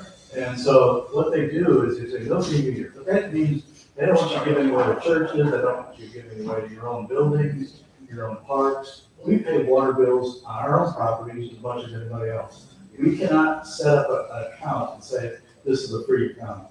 Now, we have other reasons why that is not generating as much as it should, but there's a difference in no free water versus. Well, the free water came up in commission meetings where, as I said, people would come to us and ask us, could we give them some kind of break? I think we did make an arrangement so that there could be some kind of If you have payment if you schedule. have an excessive need, we've had some people as much as, as a matter of fact, there's a bill. Guy had a water bill of $6,000 for one quarter. That was his first water bill. That was his very first one. Well, that's good. We got approved for that administration. Because we then averaged the next 3 quarters, and we then backtracked and evened out the first quarter from them. But that's, again, still not free water. Yeah, That, he has some count, he's gonna pay. There was a situation that's, beyond his control, he had to recognize it. But that's not that prohibition. right, so that, now, the fact that we have so many meters that are not operating, is there a plan in place so that we can bring those meters online? Oh, yeah, that's the whole meter replacement program. That was my question. That's $800,000 of borrowing to replace all the meters. And And install a radio read system. Everybody will be active. And I thought the question you might ask, which is one we haven't tackled yet, what are we gonna do with those people who, 44, who've been getting only a minimum, in some cases for years and years and years, and all of a sudden they get a real water bill? yeah, And, it's the opposite of, I must have a leak, what happened? No, you're actually paying what you should. I got you. And that's gonna be a PR problem. Just another quick, just for, County Commissioner Don Dempsey. I had a call about the fact that the county was gonna cut back on the arts programs. And I called Don about it, and said, well, the deal was that they could not get enough people to sit on a committee. There was a line item for it, so they said, if nobody's on the committee, why do we have the line item? So now that's county-wide, so I guess one of the things that we would also have to contend with, or may have to contend with, is getting people to show up at one of these committees, if it's an arts committee or whatever.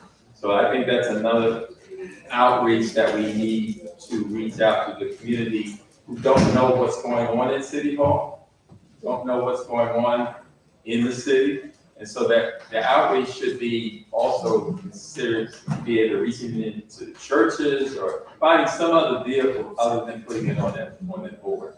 Because I have people all the time say, I didn't know what happened. So that's just that last thing.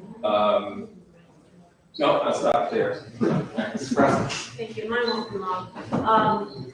Might I suggest that Zach speak with the villa, maybe before the budget goes through?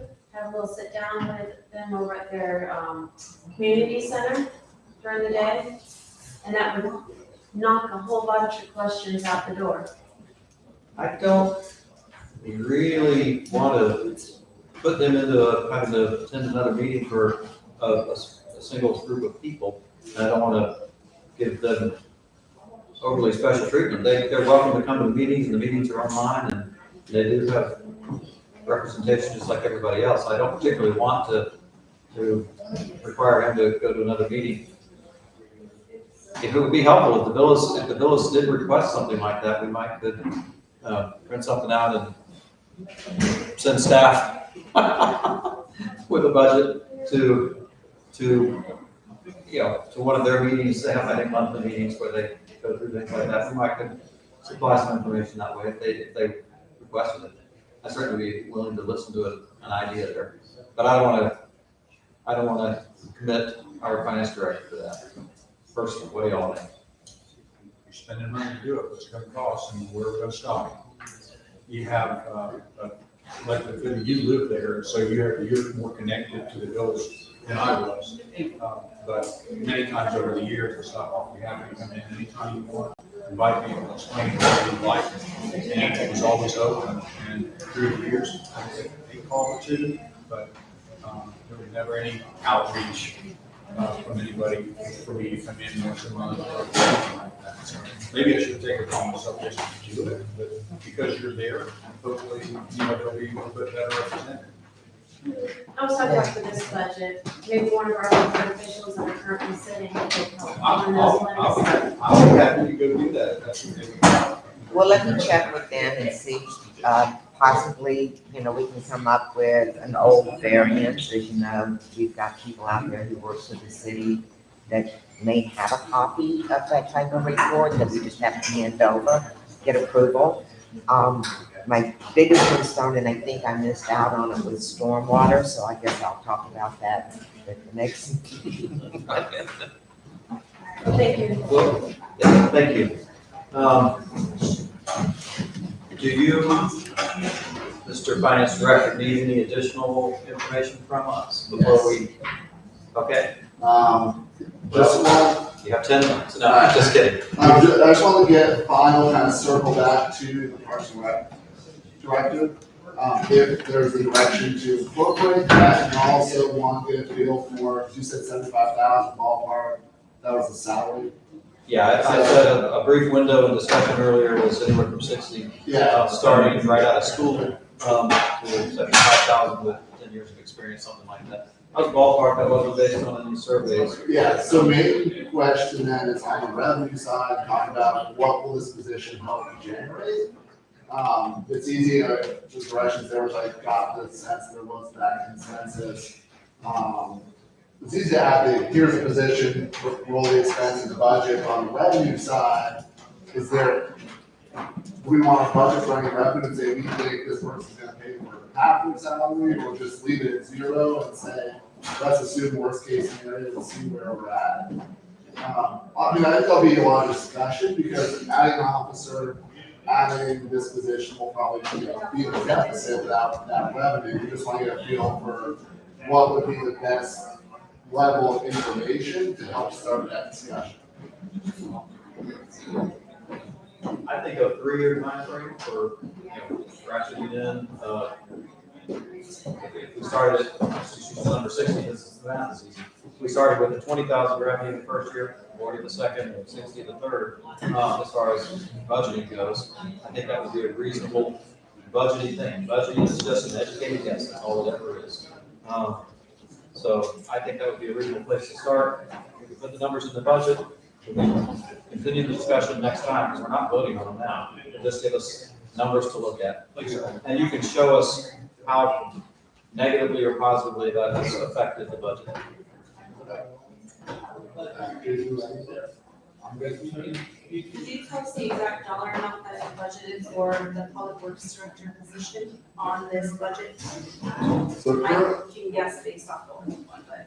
So yeah, it currently would just be based off of that, which would be the 65,000 we had there last year, index 5%, so obviously. And so part of it too, where I kind of figured let's go with it in totals, as there's been shifts in positions where you have different levels, different experience, and some vacancies, there's so many moving pieces, that was part of why I figured, hey, for the full workforce, here's where we were last year, and then let's just work based off of that, and as we have more clarity on public works director and otherwise, I think it would plug those in and give any bigger adjustments, and say, hey, we're down first, and the salaries are higher, it's more in total, or it's less, whatever the case may be.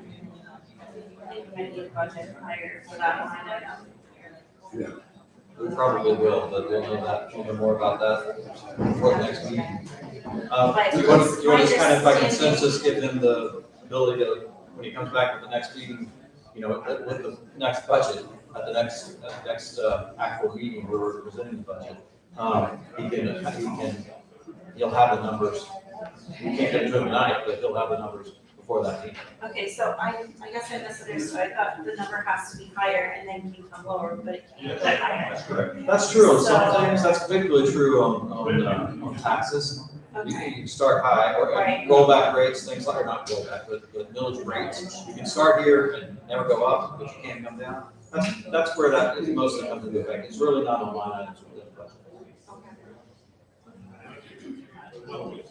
Is that right? Yeah, the millage is the one where that's, you said a ceiling, you can't go beyond that. Everything else from the individual levels, that's all just gets worked through. So the COLA, we're assuming 5. If at some point said, hey, you know what, all these indexes are higher, let's do 6. Right. There's nothing prohibiting that. It's just the millage, which kind of then becomes the revenue cap. And so we have so much money, we're going to pay for it. Right, okay, I was thinking What we that do it with it. encompassed the Yeah.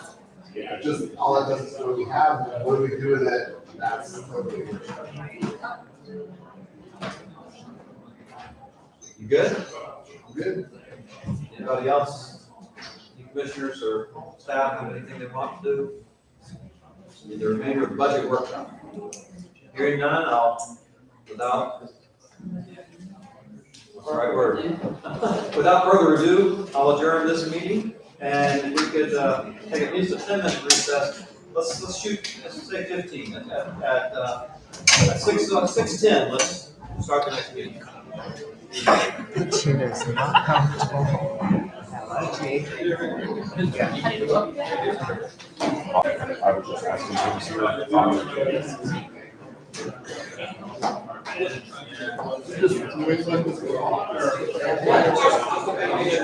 We got our meeting. A friend of ours, a couple of ours.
Yeah, so I don't know if they circle back, but I told Andrew and like, I was like, I'm like, you guys, August 1st, you tell us what we have to do. Some of it kind of, I'm like, I feel like they need to drive it. Because you guys are the ones that beat, but I'm like, unless, waiting on you. Yeah, so I'm like, you guys push. You're like, what, give us this needs to happen. I need this. Yeah. All right. I'll see ya. Wow.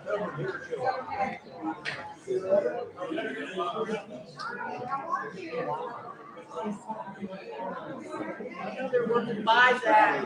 I know they're working that shit pretty hard.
You asked me your question. No, you just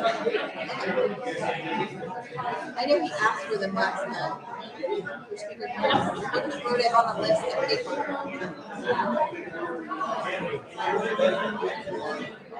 Fantastic, how are you?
The vacation was fun. Yeah, we had a good time. I can't have a break in the middle. I didn't think I would.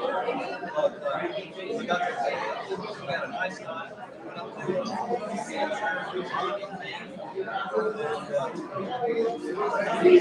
I visited with Jesse, Pat Stockwood, Elliot.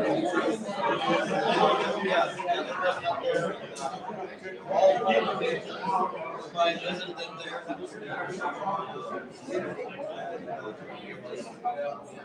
Larry, it was nice and cool, like very warm, but not very warm. It was like 78, something else. Nice.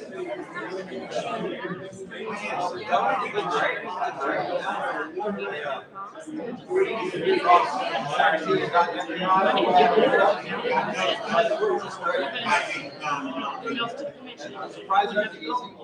You couldn't tell me behind the paper. No, it's just you had to be aware of it. You just oh, no problem. Oh, then no problem. Yeah. Screw up. I didn't know this. I was like, I'm gonna talk to you because I said that. Yeah, okay. Thank you.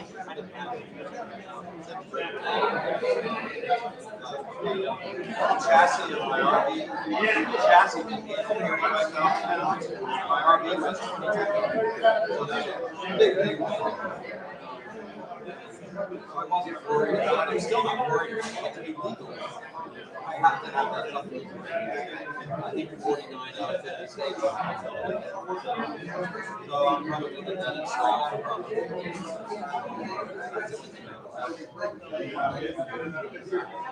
It's not all that difficult to do. There's a couple of ways to do it. It's not. I just didn't get it done. The way I wanted to do this, everybody's get a little silly. That's exactly. The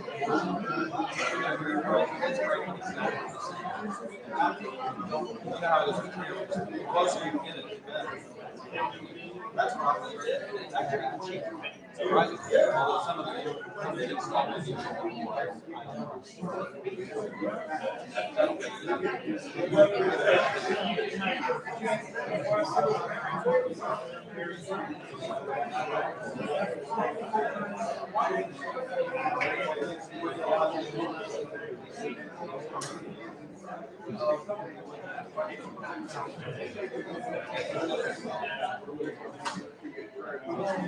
Let's see you in the office.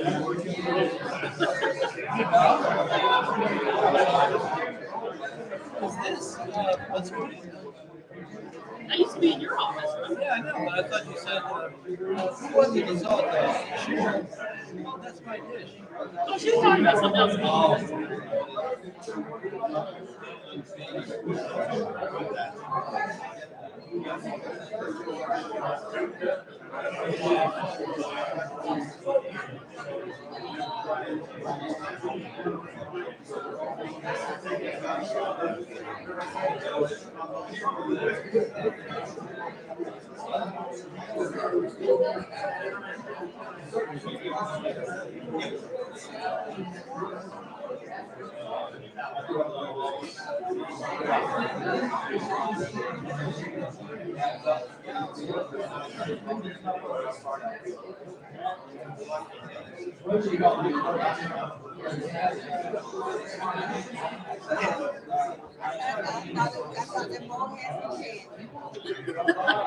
Oh, just some pens. I don't think so. I think he's in it.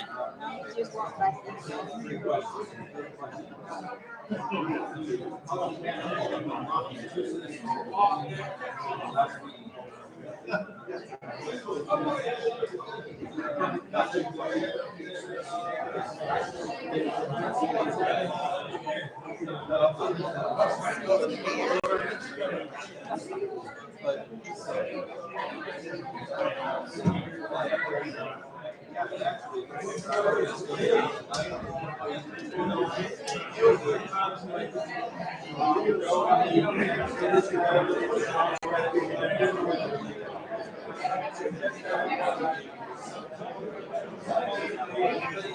I was wondering why I was freezing over here. You want to go to bed? Sitting right on top of it. Let's get scoot over towards her. Right. Right, slap me. You know what I'm gonna do? I'm gonna around. Let's get over here if you want. I think I'll do that.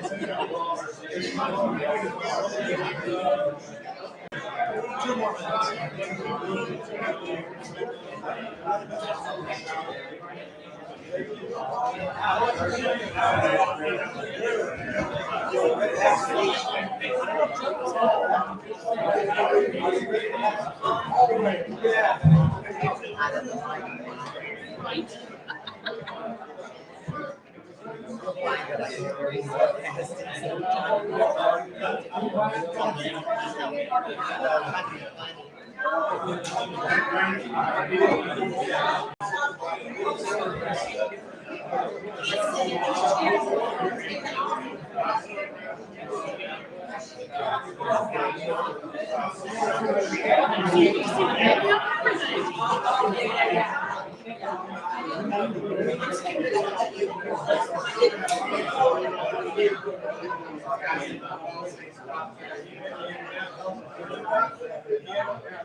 Good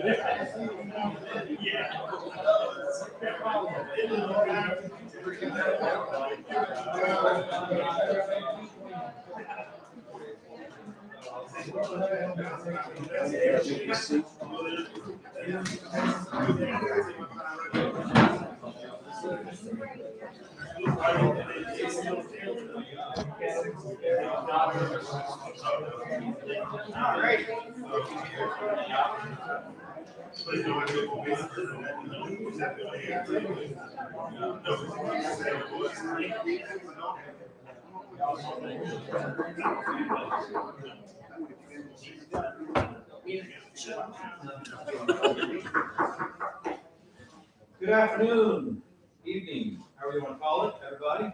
Time is 6:11 p.m., Thursday, June 29th, 2023. This is a special commission meeting. It has a short agenda. We are looking at potential rehire of the Public Works Director in the Public Works Director position of Rick Mullen.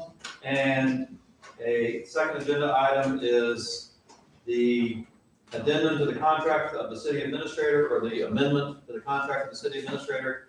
So the first thing we'll be discussing is the Public Works Director position, and I will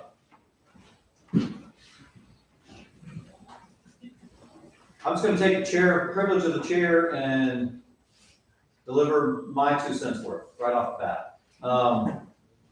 While I was, the last regularly scheduled commission meeting was when the vote was taken. I was not here. The vote was taken to rehire the Public Works Director, but none of the details were worked out at that meeting.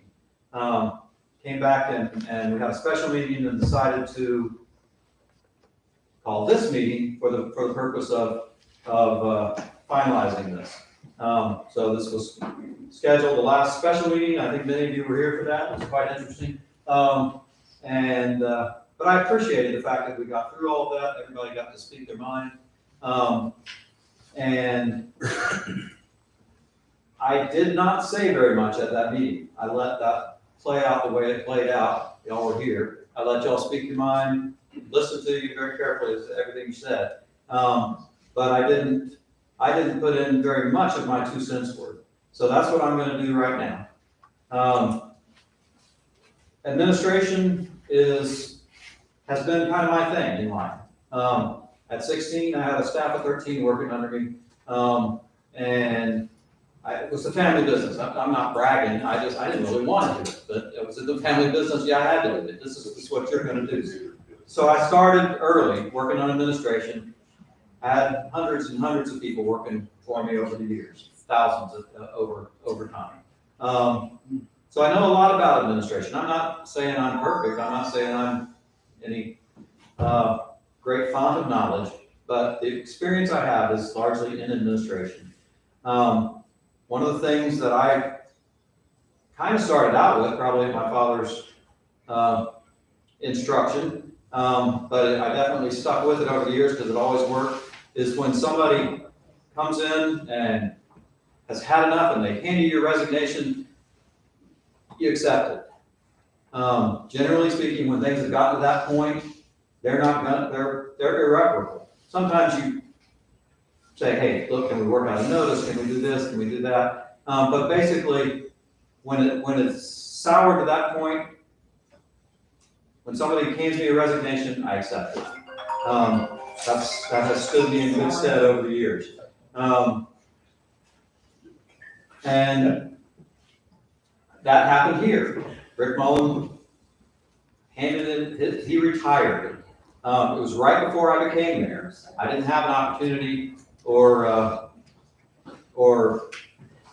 an opportunity to talk to him about that. My first meeting, he was not the Public Works Director. So he's never worked under me as mayor as Public Works Director. It was a done deal. The city commission's job is to fill positions within the city, and we, the commission, have not done that. We've brought names to the table, and they've been dismissed. I think that is a failing of this commission under my leadership. I'll take full responsibility for that ultimately. The city, though, is basically unchanged in these last 2 years. In the last 50 years, we're a very stable city. What we have here hasn't changed much at all. And the reason I'm saying that is the position of Public Works Director, the demands on that position have not changed much at all. We've got some things coming down the pike that are going to be significant with the water system improvements totaling around $6 million. That's going to be major work coming down in Public Works. But the basic layout of this city hasn't changed. We've got a commission, we've got a city administrator who is responsible for supervision of all the employees of the city.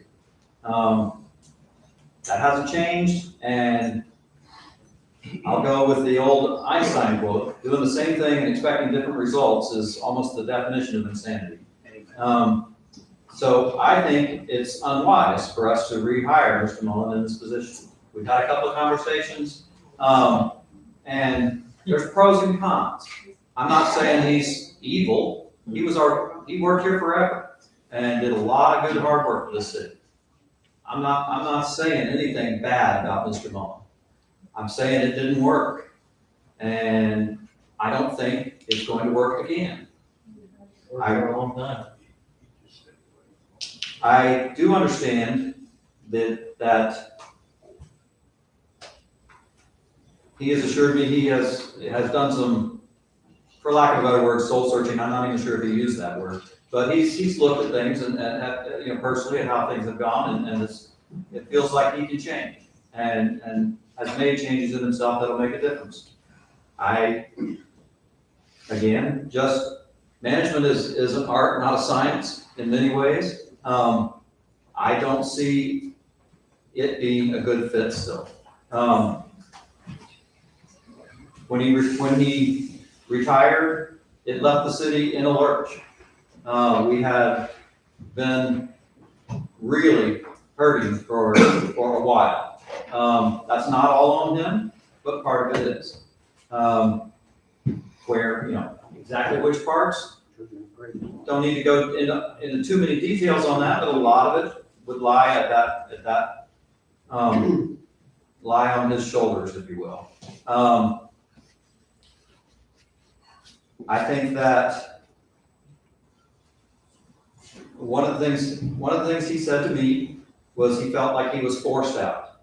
And I'm just addressing things that I've discussed with the staff, I've discussed with Mr. Mullen. He felt like he was forced out when that happened. And I get the tensions were high and the emotions were high, but the reality is that I don't have any documentation of any series of write-ups that were, just bashing him until they finally terminated him. It wasn't a force out like that. I also don't have and did not see any times where he brought to the city commission, look, this is what's going on. It's a big mess. I'm getting railroaded here. I'm appealing to you for help, which I think is basically the only vehicle within this city. If you look at the chain of command, we're the only place up from the city administrator. He may have appealed to the city administrator. I know there were discussions there, but there weren't any significant appeals to the commission as a whole. I know there were conversations with individual commissioners as well, there should be. But I wasn't a commissioner then, so I wasn't a party to them. I don't know the details, but I don't think that the forced out argument just doesn't carry much weight with me. I'm just addressing one thing at a time. I'm sorry it felt that way, but as far as any particular weight of evidence, I don't see that. Another thing, completely flip-flopping in direction here, but one of the things that has been said many times is that having somebody in the position with a water license, a C license, I believe, saves the city a lot of money over what, having US Water come in and do that, those services. Looking at the numbers, doesn't really weigh out that way. I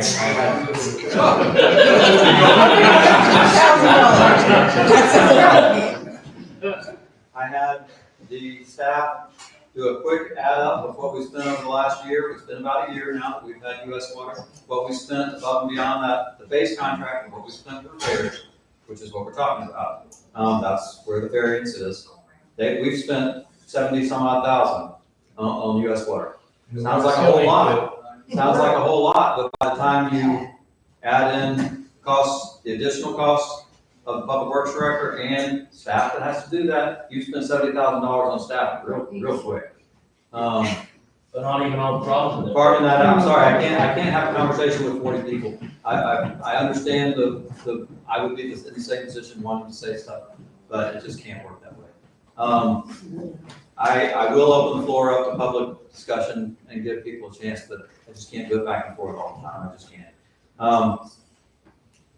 It does, the numbers, from a management standpoint, the way I've looked at it, it's at best a wash. I think we actually save money by having US Water do it most of the time. Numbers don't lie.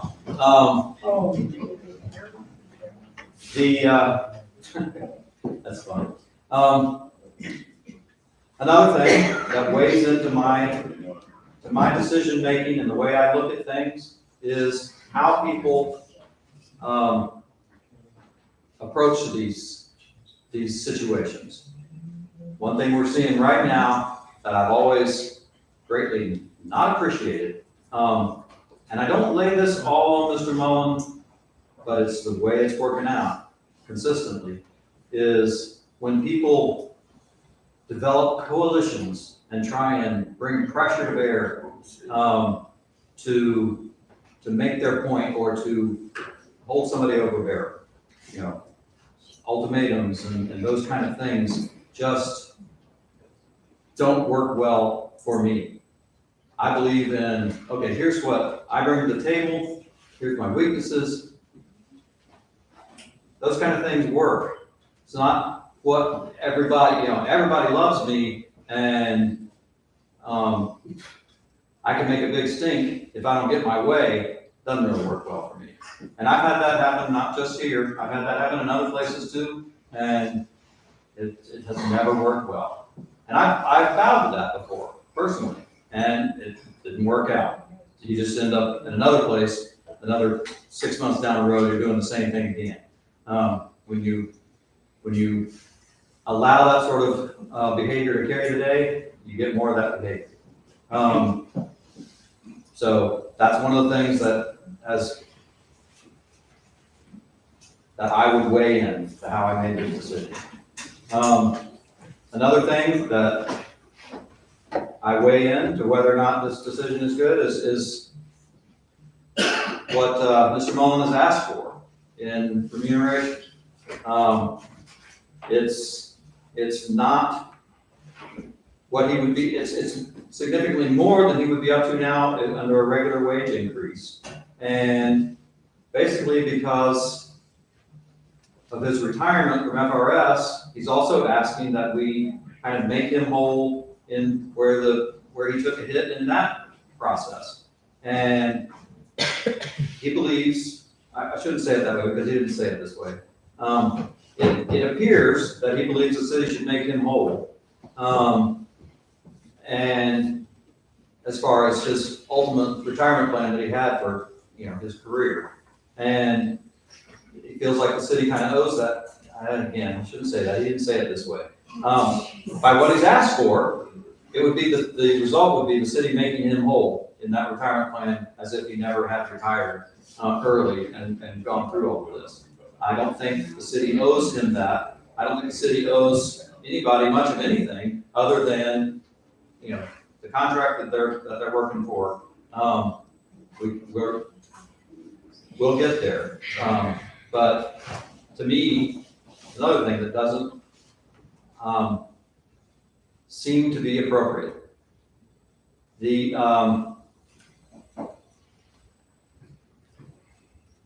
another shift in where I'm going. When I first became mayor, everything we did in commission meetings was water, water, water. People's upset about their water quality, their water issues. We dealt with water a lot. In all the commission meetings and day to day in the city. The water system has always been problematic. Again, I don't lay all of that at his feet. We certainly, water systems always have issues, but it's not like we had a city that was running like a top. Again, doing the same thing, expecting different results, that kind of plays in right there. After 18 months of U.S. water, I don't hear nearly as much about water problems. We still have issues. I drove past the geyser on my way here today. Things break. It's an old system. Like I said, don't lay it all on his feet or shoulders. It's an old system, but things have continued to function with the way we have it now. This is not the only option for us.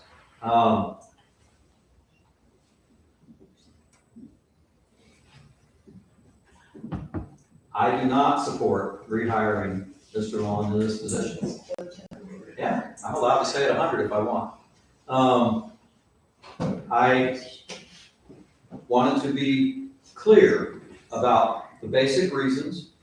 I haven't dug into a lot of the details of some of the things that have some accusations that have been made to me and whatnot. I don't like to sound cryptic, but there's, where there's smoke, there's fire kind of way. There have been other issues as well. The frustration level within staff and the morale level within staff are strained. And I think they will be more strained if we do this hire. I think that's just what I'm seeing. It's all, well, anyway. Your staff left. They left. I'm sorry, I'm not asking for a dialogue.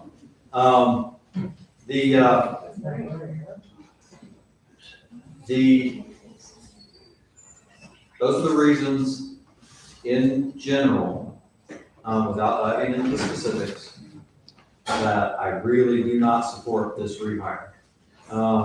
I do not think it's the best idea for the city. I think we're taking 2 steps back and expecting different results, and we're not going to get it. I don't think it's a lack of desire. I think it's just putting the same person in the same position. They're going to perform about the same way. It's another great maxim. A maxim in life is past performance is your best indicator for future performance. That's what that person can and can't do. That goes for mayors too. Yes, it does. It does.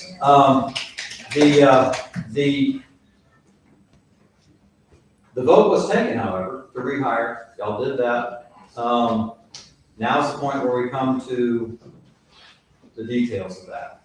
Do you want to make a motion to hire and move forward with this? And that would need to be fleshed out. So I'll turn it over to the commission. Anybody wants to speak? Any commissioners want to speak? We're going to start there. The floor is open, commissioners. Mr. Eckert. We already voted to hire him, so we don't need to retake that vote. Anyway.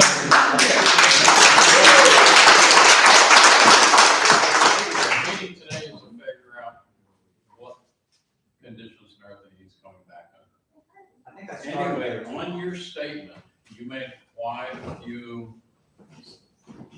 prospective accusations and stuff, and I've never heard that from any other and you attempted to correct yourself a number of times because you were trying to put words in his proverbial mouth and what he was saying and stuff like that. So I understand you do not like him. You never. That's not true. You weren't here when he was, or you were a commissioner when he was working here and did a great job, and there was no complaints from you about him back then. And then he was terminated and you became mayor, and then all of a sudden you have problems with him and everything else. And you talk about how he left and you can't figure out why based on his reasonings that he felt like he was forced out.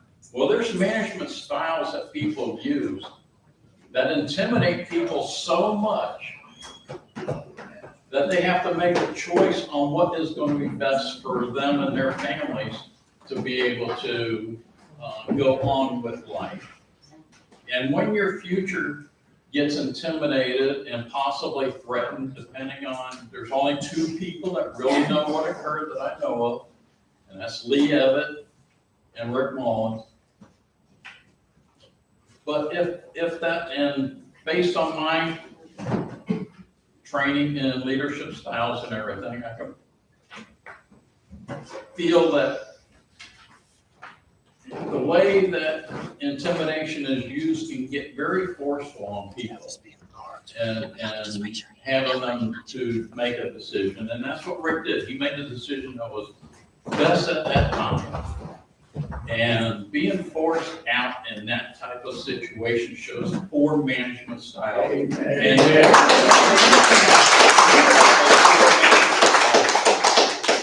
you talked about the cost of what the water company and everything did in the past 18 months or the past year. But you didn't include the request for the total cost on what it is, because you also have to add in what man hours cost there was involved in it, what man hours from the city standing by waiting for them to show up it cost, and everything part of it that went into the cost of them coming in.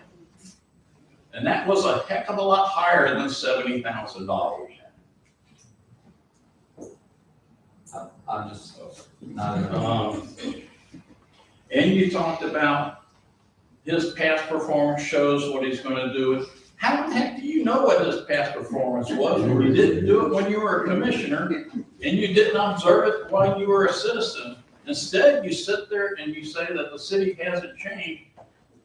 I know most of these people don't have their heads buried in the sand and they see what's going on. The city has changed in the last 50 years. What's going on in your city? If you want to represent us the proper way that you should be representing us. And I should be hired back. And he should be repaid for whatever the costs and everything it cost him because of him leaving in the manner that he has indeed. Amen.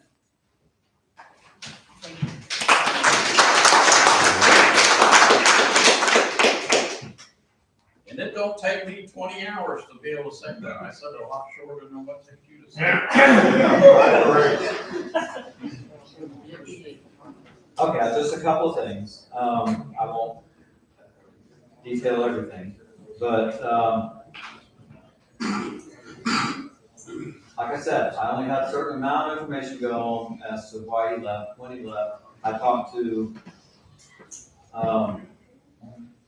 the city administrator, I talked to previous mayors, I talked to, I can't talk to other commissioners, obviously, and didn't. But I was just going on the information that I had and could get, good information, best I could get. And yeah, it's always a he said thing. Everything always comes down to that. I can't deny that. That's why I'm saying art's more management's more of an art than a science. You're weighing out the credibility of the sides and whose perspective is the most accurate. Usually they're overlapping and diametrically opposed at the same time, and you just got to weigh that out. That's life. So, yeah, I came down more on the side of, that I explained, and you came down more on the side you explained. Costs, I didn't do an in-depth cost study. Yeah, you didn't either. I mean, you're just saying that I didn't, so I'm all wrong. I'm saying I got the bottom lines Yeah, and but I knew fleshed it out a more what little to bit. look for than what you said you looked for. Maybe so. But I've been, as I said, doing management budgets for a long time. I got some key information, I looked at it and weighed it out, and I'm saying that I don't believe the savings to the city have been as dramatic as we have been told they are. Again, that's not, I don't think that information that was told to us was trying to be misleading. I think it's just a misunderstanding of what true costs are and how you find that. It's not a lack of integrity of where those numbers came from. It's just a different way of looking at it. Again, you said it's obvious I don't like Mr. Malone. That is not true. I like Rick. I do. He's a nice guy. He's a good guy. He worked here for a long time. You said I didn't have any problems with him. You're right. I didn't have any problems with him. We're not supervising individual employees from a commission level. Wasn't back then either. That wasn't our job. We overview the city. We look at it. We kind of watch how things are going. But yeah, I never came up. I never developed a dislike for him. I don't dislike him now. That is not the point of this. That's why I didn't couch it that way. I am not trying to make this, he's a bad guy. I'm saying it doesn't fit well. Well, apparently it has. The changes in the city, I'm saying the basic structure of the city hasn't changed much. The basic structure of the city. Now, we could argue that, in 50 years, we got a commission and staff, it hadn't changed that much. So I don't know how that really plays in too much. What I'm saying is the basic structure of the job that he'd be coming back to in 2 years' time, since he left, or 18 months now, whatever it is. There hadn't been a lot of changes in those 18 months as to where this is gonna be. So we're asking him to come back in basically the exact same position and expecting different results. Again, back to that Einstein quote. Over the 50 years that he has to, because of. I'll grant you that. Went from two departments. I'll grant you that. One. I'll grant you that. My main point was not that, I don't know why I said 50 years. I shouldn't have. I didn't mean to couch it that way. What I meant to say was in 18 months, since he left to now, it hasn't changed much. Now I will say very clearly, and this is a big change, y'all also voted to, that's only fair, to ask, to end the employment of the city current city administrator. So that is gonna be a big change. It might make all the difference in the world. I don't know that it will. The city administrator has certain things that they're responsible for, and I think the new administrator, whoever we end up with, will have those same things that they're responsible for. I don't know if it's gonna work out the same. Maybe it was just personality, maybe it wasn't. I have a feeling it could still be a lot of the same issues. Again, just a feeling. I can't make it any more than that. I know there was a personality conflict here. Can't deny that, but I never tried to deny that. So that's where I was going with the changes. And I shouldn't have better said 50 years. I'm just saying that, we're a mature city and we're not changing radically day by day. We're not the Deltona where things are just really new and everything's in flux. That's not where we are. That's what I meant by that. So if I misstated that, my apologies. You're right. Commission did vote. I said my piece. I told Mr. Mullins that that's what I was going to do. But I had to tell y'all what I believe, and I think that's my job as an elected official. I think it's y'all's jobs too, and you've done it. I mean, Roger, you spoke your piece too. I get that. So I'm saying what I believe. When I ran for office, one of the things I said, I've got a lot of years of administration under my belt. That's one of the things I bring to the table. So as years of administrator, I'm telling you what I see, laying it out there. I think that's what I owe the city as an elected official. I owe them communication as to why I'm suggesting what I'm suggesting.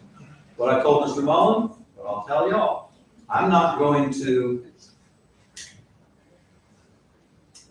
meeting after meeting bring up, I'm never gonna say I told you so. I'm never gonna say, meeting after meeting, see. I'm not gonna do that. I'm gonna speak right now, tell you where I am.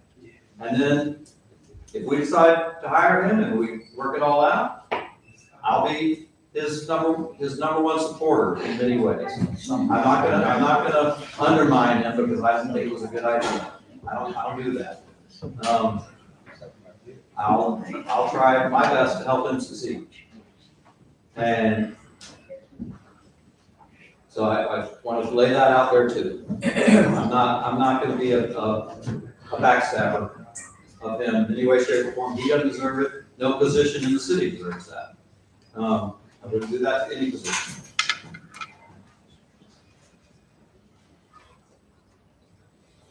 I would say, if it didn't work out, if something radically changed, I'd have to bring that forward. But I'm not gonna just day after day beat you up and stuff.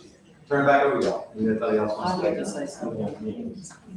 A lot of things in this town have not changed and never will change, because if somebody dare have a difference of opinion or ask a question, then everybody in this town seems to take it as a personal attack. I know that for a fact because I get attacked on a regular basis, although everybody that voted for me knew I was just gonna say it like it is, because that's how I am.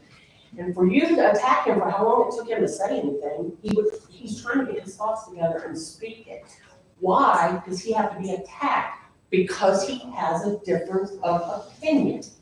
It's his opinion, he's entitled to it. He wanted to speak his mind, give the man time to speak his mind. The whole room in here is attacking him from the back. And like I said, at that last meeting, I got attacked and got into 3 shouting matches with citizens because I dared to ask a freaking question. But I'm going to ask them questions, and y'all can know what you can do about it if you don't like it. So don't be attacking people just because they have a difference of opinion or ask a I question. didn't attack because you have a difference of opinion. I was talking about how long he took because of how much he rattled It on. doesn't matter, it's Patting his himself time. on the back, I don't see saying him how great of patting a himself on the back. administrator he is. I don't know what he is. Okay, either of the other commissioners want to weigh in. So don't have to. Mike, sure you want to go? Go ahead. Are you sure? Oh, sure. I don't want to steal your thunder. No, go ahead. Maybe 20 months ago, some of the things that you've said in there, being a business owner, I would hardly agree with. When I have a supervisor that comes and hands his papers in and says, I gotta go, I can't take it anymore. I let them go. And I'm seriously concerned about ever bringing them back again, because you left me in a bind. And that was one of the biggest reasons, initially, I didn't want to invite Rick back. I've had an opportunity to talk to him. I think he's learned from those lessons. He's assured me he would never do that again, because I assured him if you ever did that again, I'd make sure that you never got hired in this city again. But I don't think that's going to happen. I think he's learned. I can also honestly tell you that if Becky Whitty was still sitting in that chair, he would have never left. Now, that's just the fact. So I'm all about fun facts and what's real. And I think it's admirable for you to say all the things that you said in face of a huge opposition. It takes courage to do that, and I'm proud of you for doing it. But I also believe in 20 months, we made it clear to our administrator, we wanted to hire a new public works director. Now, I'm not gonna say it's all his fault. I'll wear some of it myself. I could have called him up every day and said, where we at?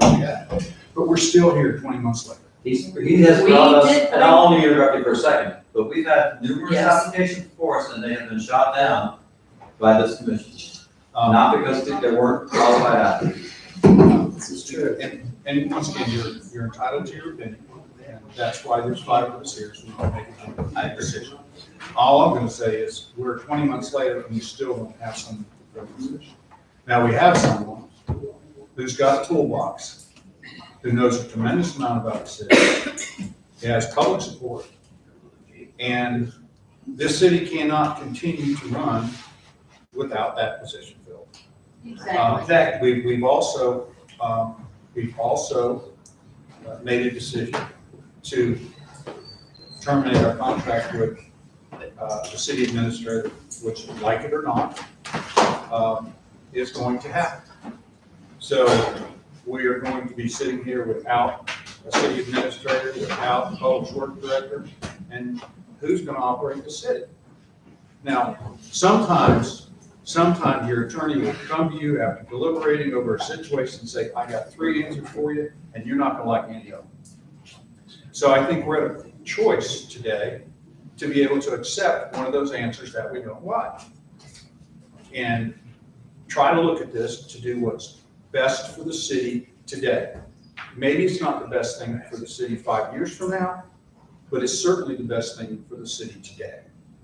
And so I would like to discuss salary and compensation package and bring Mr. Mullins on and put him to work and let the rest of the pieces fall where they lie. Because here's another fun fact. If the city administrator and the public works director do not work together for the next 4 months while they're both here together, then shame on them. Shame on them, because now they're putting their own personal interest in front of what's best for the city. Now, I've spent most of my time right here trying to make the best decision I could for the city, not for me, not for any particular person, but for all of us.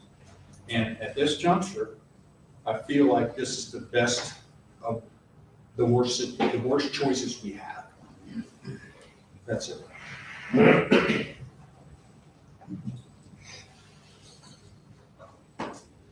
Did you want to weigh in? Don't have to. You know, I have some thoughts on what you said, but I don't think it would be appropriate to go line by line about how we have a difference of opinion. We definitely have a difference of opinion on this. I have had the pleasure of having a conversation with Mr. Mullen on several occasions, and I am of the mind that he has learned his lesson, as you said. And he is motivated and energized and ready to go and has a plan.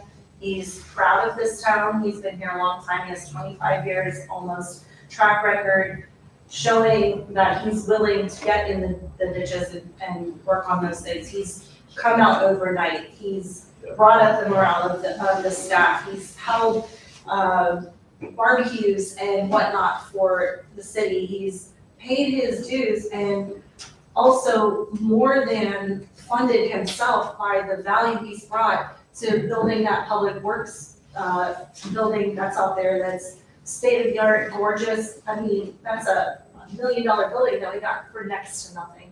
So there's a ton of added value to bringing Mr. Mullen back on in the networking that he can do for us. There's a lot of value in the fact that he has legacy knowledge. There's a lot of value in the fact that he has those connections. So for all of those reasons, I am ecstatic to bring him back.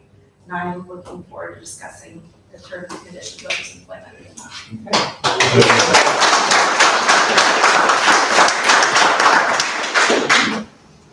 Appreciate that. And I appreciate all of y'all and what y'all have said. The differences of opinion, I can live with, absolutely. And again, I'm not gonna be a backbiter or a naysayer, so, you know, this may not be going my way, but I'm not gonna beat anybody up in the future about any of this. I'm certainly not gonna beat him up. I want, we bring him on, I want him to succeed, absolutely. And I will do everything while I'm mayor to make that happen. But I can't do it without saying what I believe. The next step then would be, where do we want to land? How much salary do we want to do? I How do don't we want have, I don't have a copy of his, That's what I was trying to do. That's the only copy. That's just my recommendation. His request. Here's his request, right here. Screen goes broken. And I can read it out if you multiply. You have a vendor for that? You have copies of that? I don't, I can make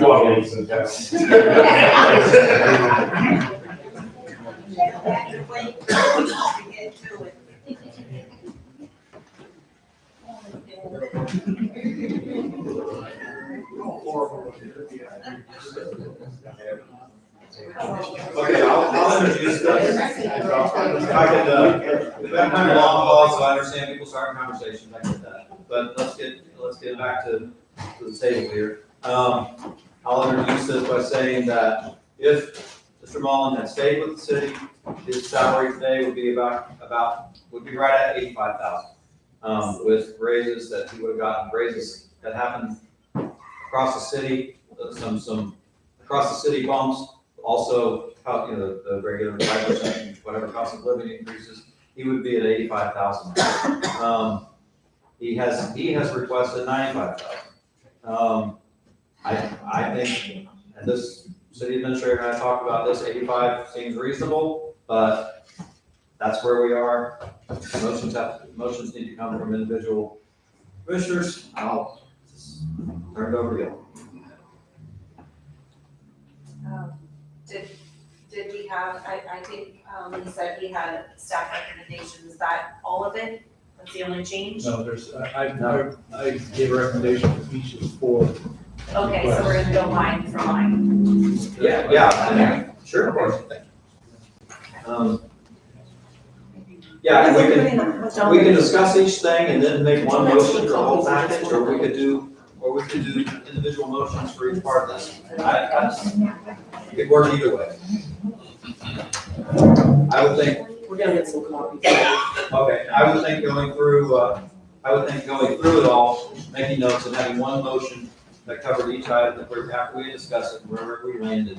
The salary would be X, the vacation, some of that vacation stuff and PTO and stuff like that. The one thing I would recommend is that the city have an employment, an employment agreement with Ricky, because it sounds like his terms and conditions, and I'm talking about the retirement, where we can handle that. That will be different than what our personnel policies say or anything like that, so we need to set it out in an employment agreement, because it will deviate from what we normally do for in terms of benefits. Okay, it's an employment agreement. That makes perfect sense to me, but that means we won't be able to finalize it this meeting. Well, you can approve the terms and conditions, other than then we'll bring the agreement back for ratification. Okay. Or they can authorize you to sign, the agreement, so the city attorney approves. That works. I didn't want you to have to wait until the 13th. Right. But I understand instead of just hiring somebody and applying It is for personnel different, I rules. get that. Yeah. May I interject? Yes, you may, sir. Scott and I have talked. The only thing we have going on here is the retirement. It's the only problem we have to figure out. Nothing else other than what you do here tonight. The retirement's the only thing. I've spoke with FRS a little bit. I've done research. Once you're on FRS or retired, you can never go back on FRS. But when Lee was on it, you guys had a big problem, but he's also a senior management person. They hold that slot. I'm a regular base person, and they changed a bunch of laws last year. So I don't see it's gonna be a problem at all, but obviously Scott needs to find out. And we can cross that bridge anytime to figure that out. Well, I appreciate that, and I appreciate where that's come from, I do. We want to get it as close as we can the first try. The only reason I said it is, the retirement's one issue, you know, I heard things about personal time, leave time needs to be, if we're gonna make adjustments to leave time, you know, then what our current personnel policies say, it's better to just do that in an agreement.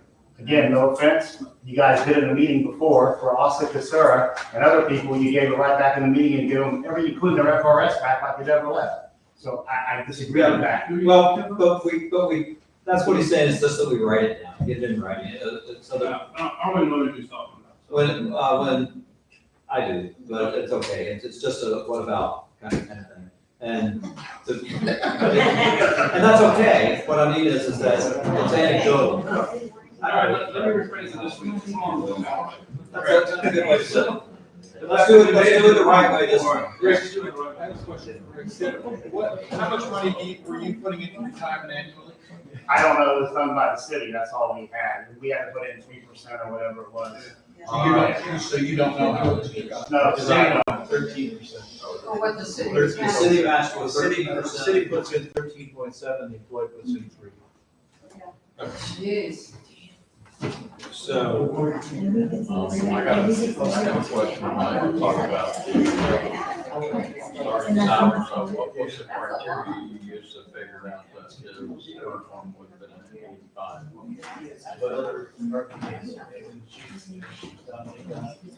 And regular employees, cost of living. And last year was 10,000, what was it prior to that? It was a percentage of employment base. So if you were to make 85.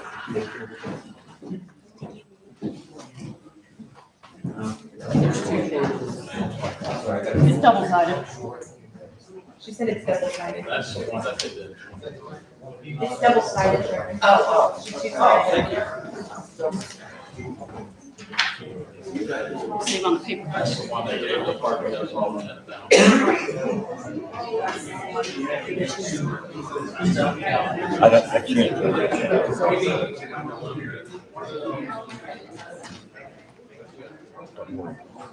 I don't think y'all was online.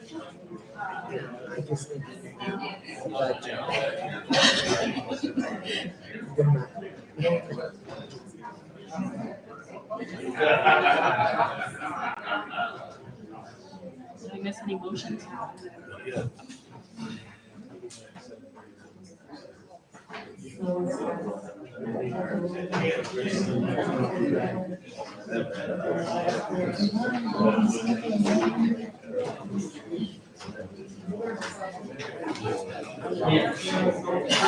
have one more question, Rick.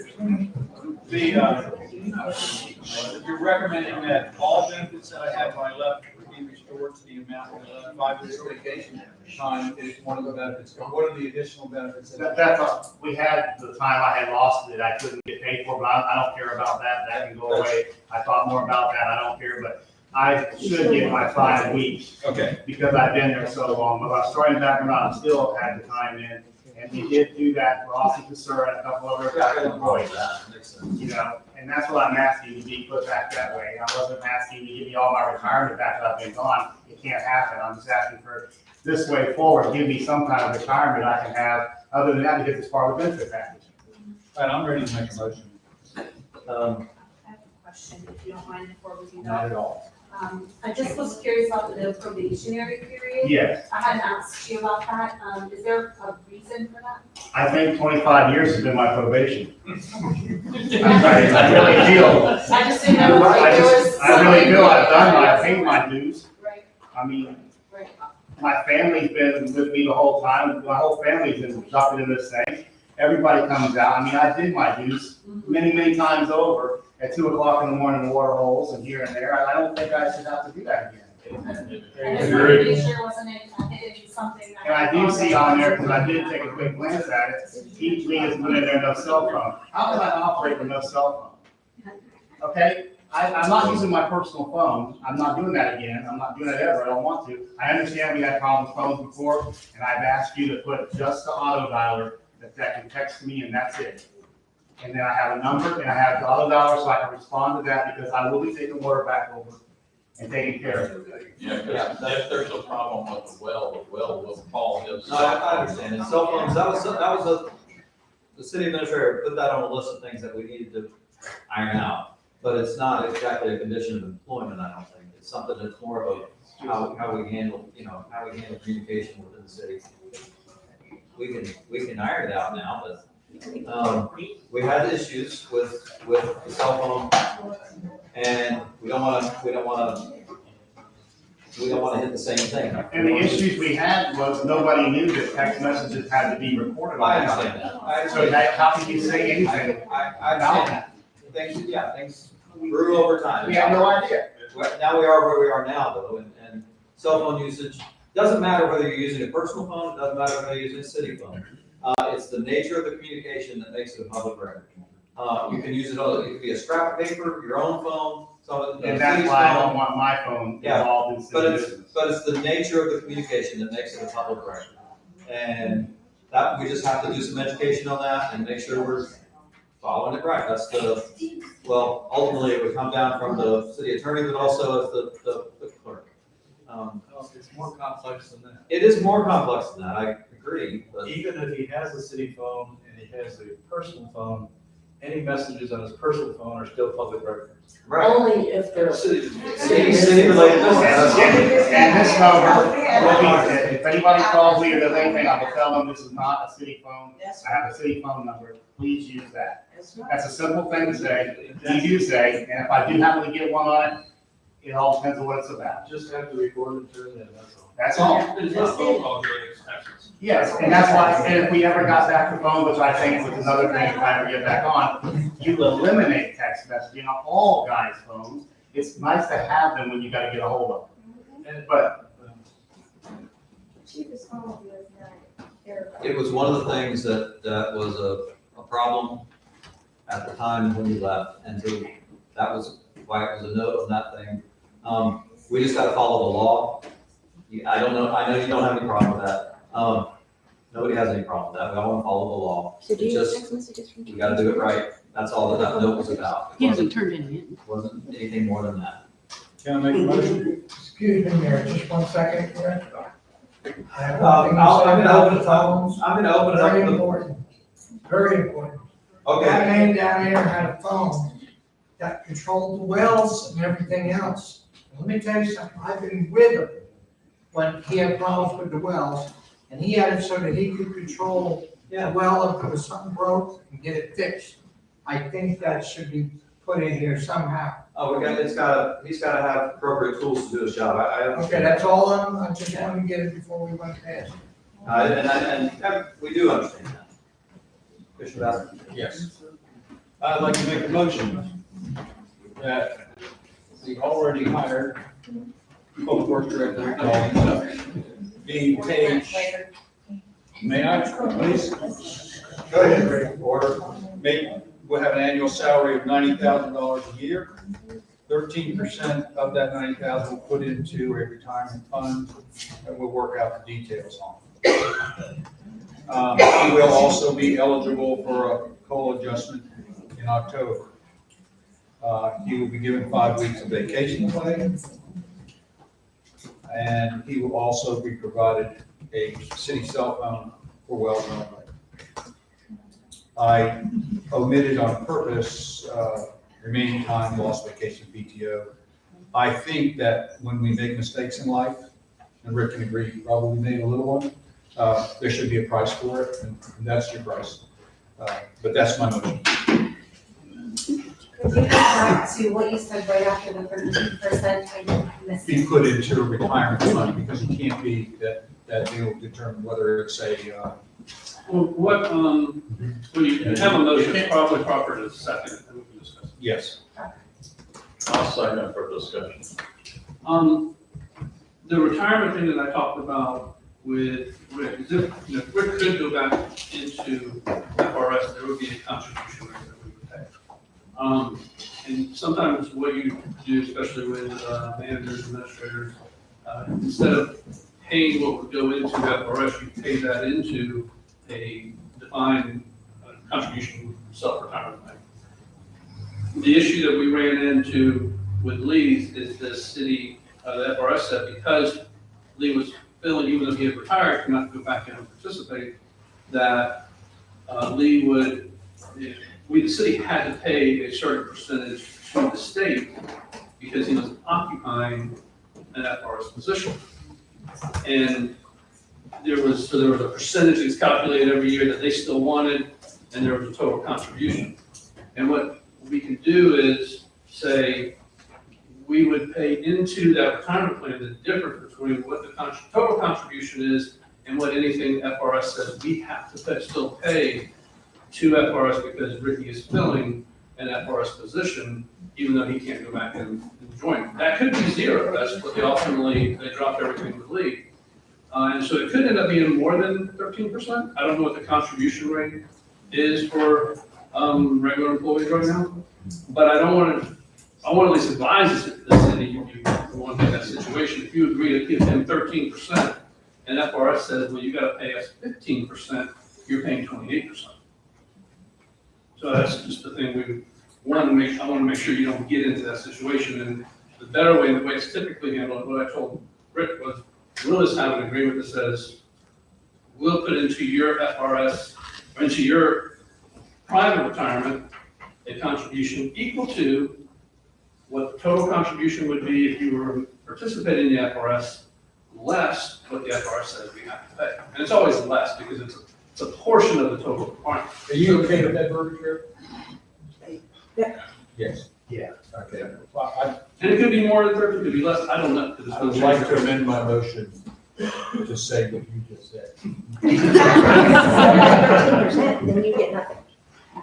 Yeah, that is one thing. My wife If is it's like- more than 13%, he's getting But nothing. it's not gonna be more than 13% because what the FRS asked us to pay was a portion of the total contribution. But I've called FRS and I'm on FRS, and FRS states upper management positions have to be held like that, but regular class Well, then positions, you should which be is more what- than happy to take this off for what is Ricky is, but the city doesn't have to pay for a regular class for anything to hold that position. That is just a high class, upper class management. Trust me, it'll work out. It'll work. What I'm saying is. But if it's what- 13%, if you're saying 13% and FRS says you have to pay 10% back to them, he's only getting 3%. Exactly. I'm okay with that. Yeah, We'll figure it out. I know. We'll figure it out. It should not come out of his pay, it should come out of the city's contribution, not out of his. No, it's not gonna come out of his pay. It's how much in addition to his pay Well- we put into retirement. When Rick made his thing, it was that 13% would come out of his money. No. It would be 13% up. Yeah, you said that, you're right about that too. The way you said it, would be pay 90,000 and out of that would come the 13%. The city's contribution would go into a. I think it's over the budget, Mike. Yes. Yeah, that's what I understood. Okay. Well, that isn't the way you said it. I caught it the same Oh, thing. And if Yeah, otherwise, it's really, he's making a 13% contribution. right, and that's the way I said it. I was gonna bring it up in discussion real quick. He can do his own program. He can He can add whatever. Yeah. Right, he whatever max, but this is over and above whatever salary you have. Just so we're clear, what I'm proposing is whatever the city would pay, if Ricky participated in that position he has, in FRS, whatever that contribution rate is for that year, we will then instead put it into a private pension, less whatever the state says we have to contribute for it. And it may be nothing, we need to get it cleared up before we start this. We'll go through all the paperwork and just say, what do we gotta do? And so we'll have something in writing from them, because I can tell you, when you talk to FRS, every time you talk to FRS, you will get a different answer. No question. I can that. So what we want from them is a representation, at least we can say, this other person said this, and this is what we're doing. So I just don't want to have a situation that we got into with Lee. I don't know that the FRS is just gonna drop everything away.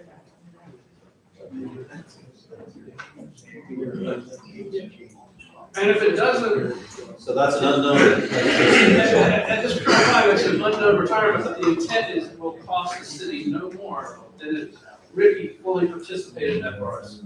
Right. It will cost the city the same. Right. And how much of the benefit he gets will depend depend on how much the FR says we have to pay, even though he's not participating. And he's not his head, like, Yes, I understand why.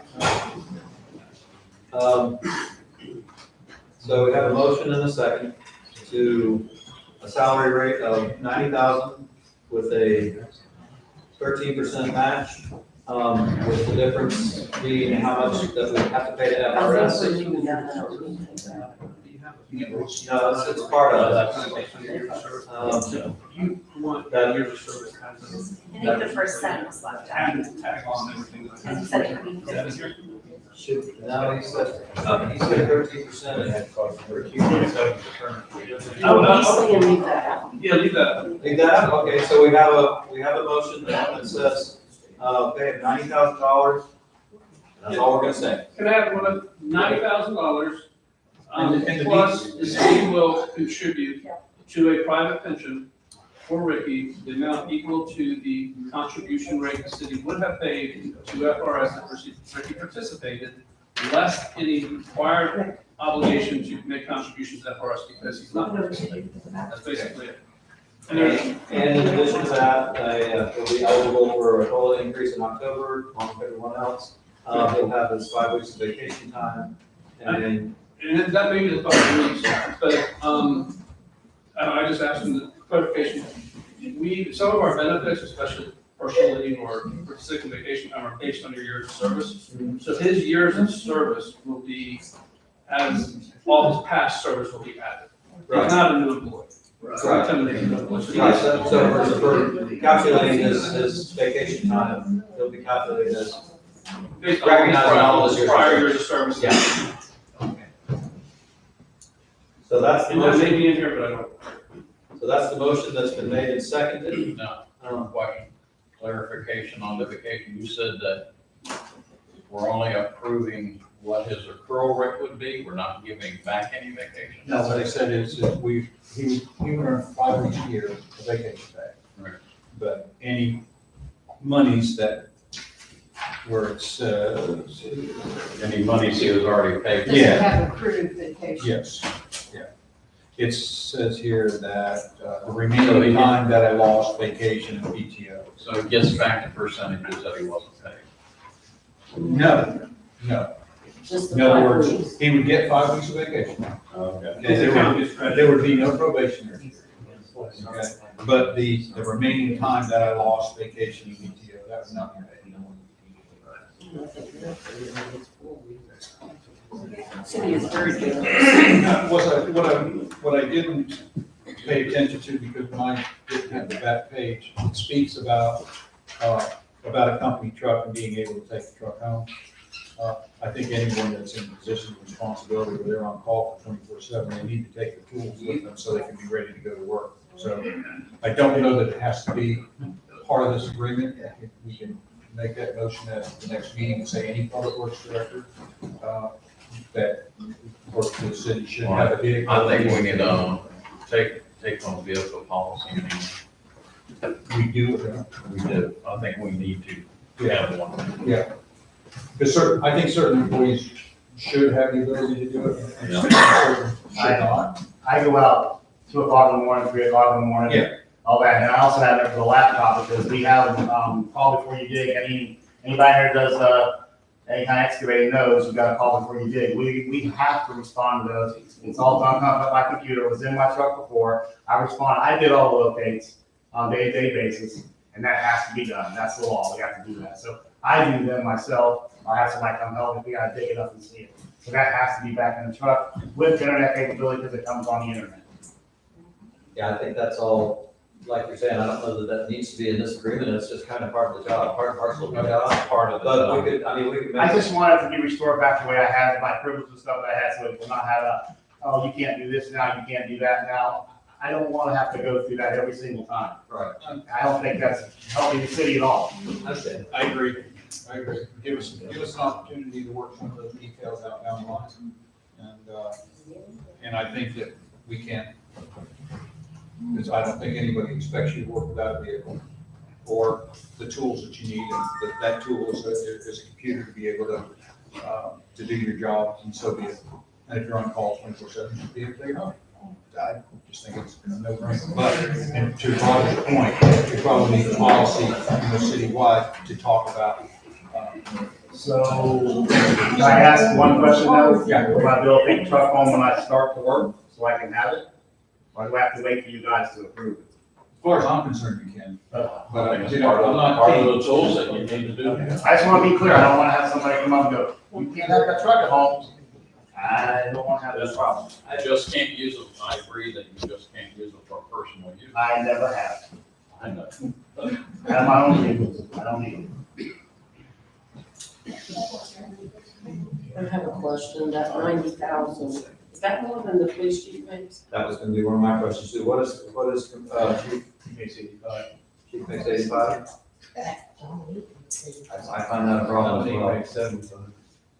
Dominique I'm makes sorry. He's not- No, it makes 75. I'm sorry, you know, in all due 75. respect, we're not hiring a police chief, okay? I can show you my pay stubs if you want them. Down the line, we're gonna have to bump them up. And that might be a possibility. Those But what I'm supervisory saying, positions are, well, That's right. we have looked, and what were we looking for, and what were we willing to pay somebody else out there?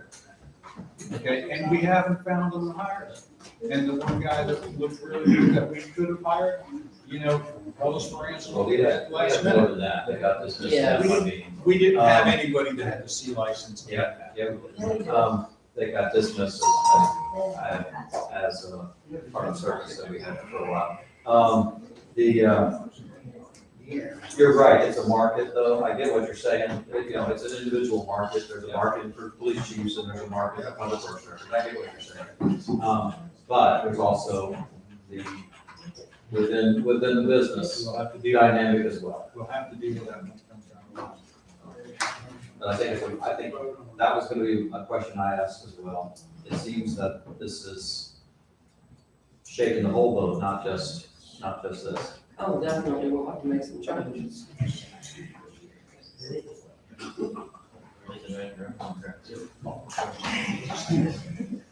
Any further discussion on this motion?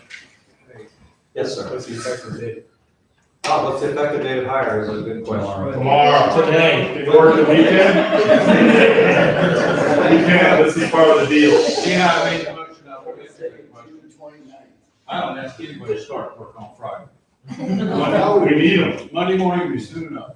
Well, some pay, what's the city's pay, we go, does it go Thursday to Thursday? Yeah, do you have a? Friday to Thursday? We just, Tuesday started, this last Tuesday started the next pay period, so it'll be a week and a half. Was it 2 week pay? That's prorated, right? But I mean, based on, you know, because at the fire department, we started on Friday, ended on Thursday. So, This is paid every 2 weeks. This is a salary position. But, Yeah. Yeah, this is solid, I need that. There shouldn't be any penalty, you're right. I mean, it's not impossible, we can make adjustments. It just adjust to whatever the starting date is. We can make the starting date tomorrow or we can make the starting date Monday. When to start. When to start the clock. I said Monday. When do you want to start, Ricky? No, you want to click Fourth of July is Tuesday. on Friday? How did the start yesterday? Yeah. I'll start whenever you want me to, I'll start tomorrow if you want me to. I don't have a problem, you tell me when. What does the commission say? Tomorrow. Are we ready for the 4th of July? We're not. You got a lot of work to do, Ricky. We got a holiday Tuesday. Come in tomorrow, we'll help you if you need some help on this. Fine, it doesn't matter. You know, it's Monday. He's going to need to go to what, Tuesday or Wednesday, so 4th of July. Tuesday, so. We do have two active water breaks, and I think one of them can be fixed. I think it can be fixed relatively easy to Royal Park, because you're gonna have a bunch of people at Royal Park on 4th of July, and they're not gonna go to Royal Park. I have bowed to peer pressure and I'll change my motion to where you can start.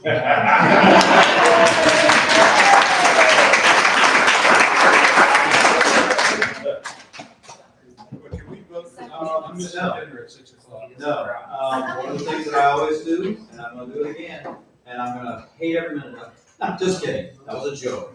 I tend to get a little sarcastic, my apologies. But I always open it up for public comment prior to calling the question? Does anybody want to, and you see where we are, you've heard the discussion.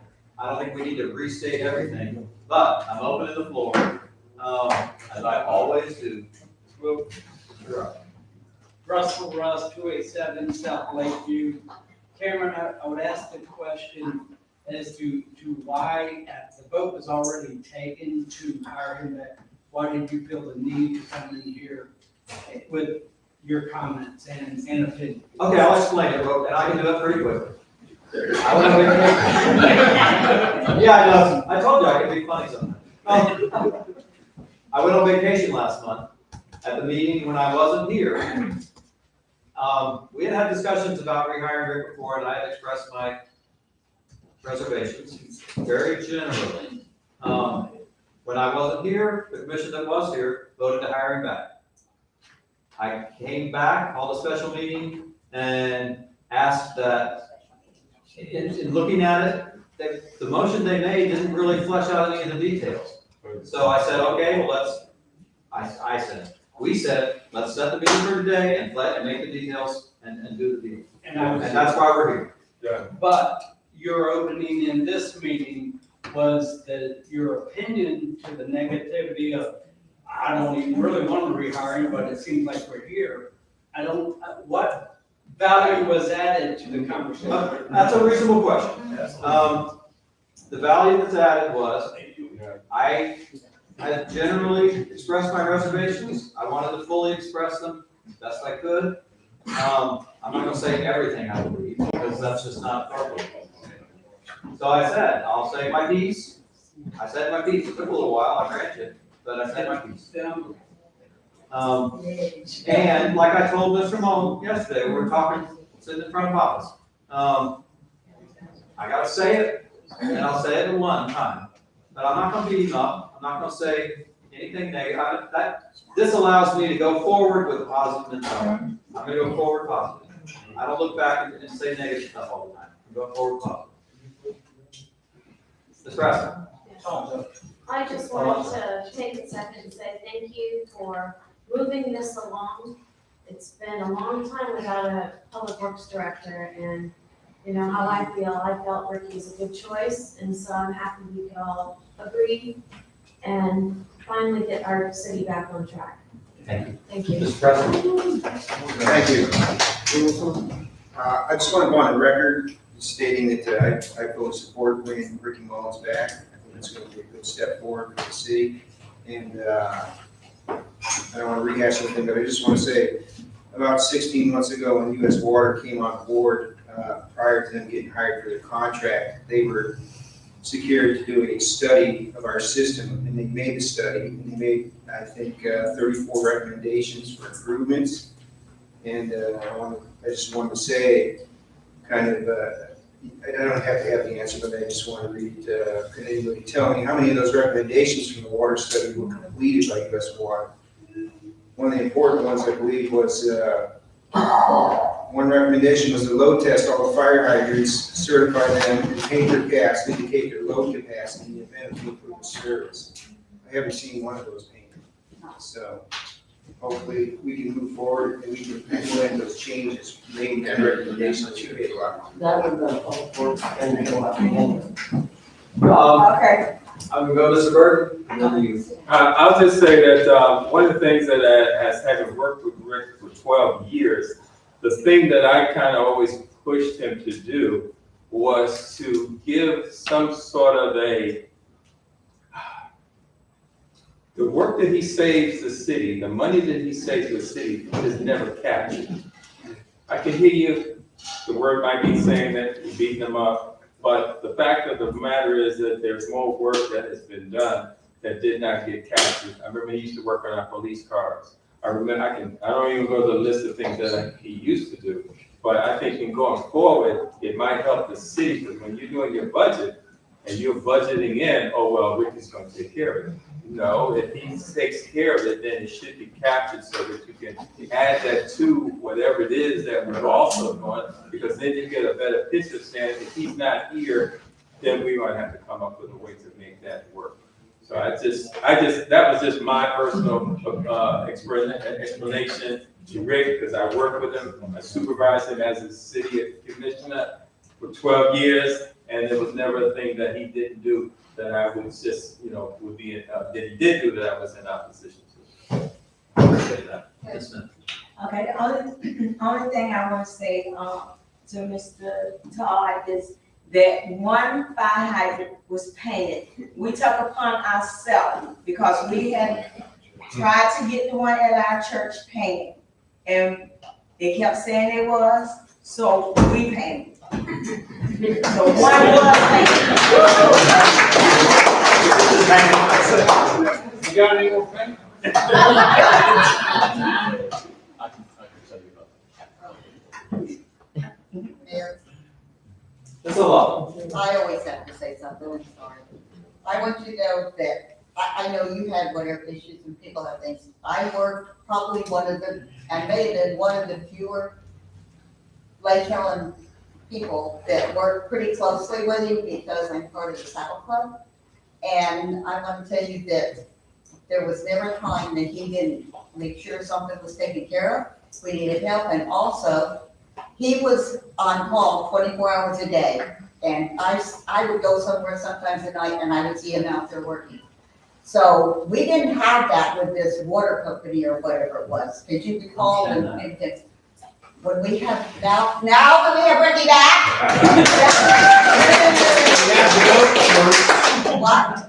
We have to go first. You better vote. Tell them, put your hands up, you can vote. I just want to say, I never speak out before, but I'm so glad that Ricky is coming back. I believe it. But I keep sitting here and I feel like I have to say this, is that everybody has problems, they don't get along, but the world's so bad, we have to remember to forgive each other and love one another like Christ wants us to do. And this would be a great, great city. It's already great, but it could be great, great, great, great. That's it. Linda Nato, Lake Helen Villas. I want to say that I'm certainly glad that the commission has made this decision. I too talked to Ricky just to get a feel of what he was like, what he had accomplished, what he felt had happened. I did tell him I did have some concerns regarding the money, which I'm going to bring up. I also let him know that I had talked to some of our constituents, our citizens in the villas, who absolutely just praised him highly and wanted him back. So I think this is a good decision and a move in the right direction. I do have a bit of a problem just from my background. And I did discuss this with Ricky. I agree with everything that you've got in the plan for him.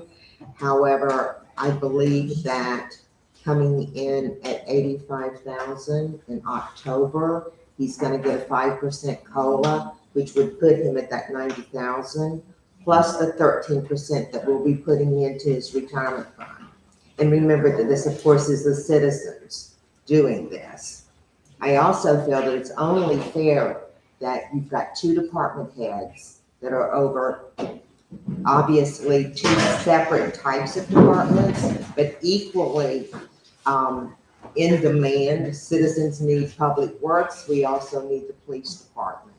I believe that if Ricky comes in at the 89.5 with a COLA, that the police chief also should be raised. His job is a tough job. Amen. Any other public comments?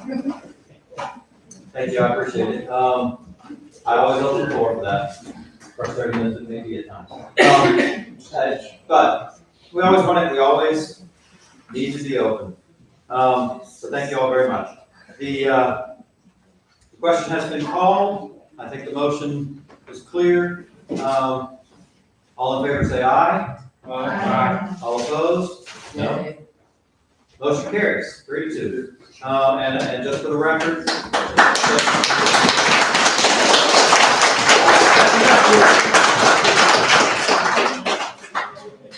just for the record matters, and zone 3 voted nay. Four, sorry, zone 4 voted nay. So the motion carried. So, Do we have to call this question, start date as well? no, that was part of the motion. It's- That was, okay. I may not have done the What were you saying? Yeah, in the motion, clearly not. Are there any other motions to be made by commissioners? Good, well, start everything for city administrators, so that's, yes. Oh, yeah, we're right. We're not, yeah. That's a good question, and she's right, I missed this stuff, so my bad. Yeah. Maybe a recess, we did for 5 minutes. So- Yeah, let's take a 5-minute recess, we do have one more line item, we'll be back at 7:35.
Only one.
Thank you, everybody. I appreciate your patience. Reconvene.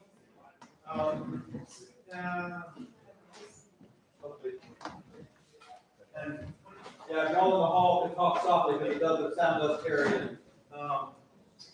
So we got another item of business, and then, I'm gonna start it out by saying, Gene, where are you? Did he, oh, there he is. Happy birthday.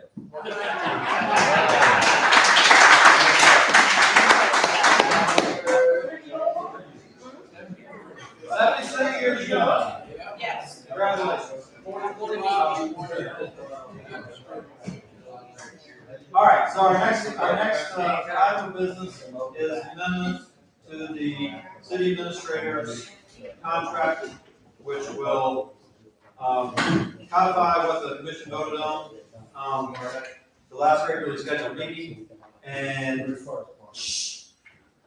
allow us to move forward with getting working towards a new city administrator.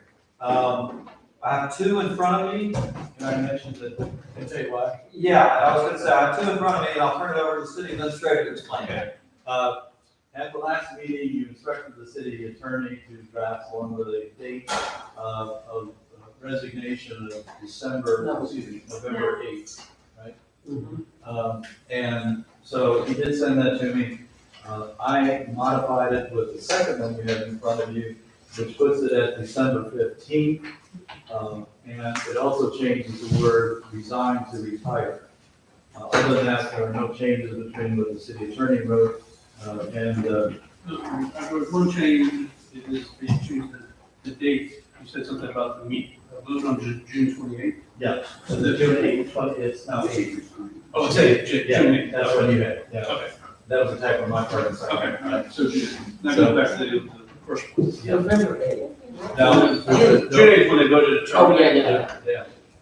Irrespective of that. So anyway, I have had one request from somebody in the audience that said they wish you would vote quickly, because they want to go home and have dinner. But Was that a little angel on your shoulder? no, it's a chief assistant in charge. I appreciate that, and I don't think this is gonna be a complicated discussion or vote. The only thing in question, really, this reflects exactly what we talked about at the last meeting. The only thing in question is the, November 8th versus December 15th.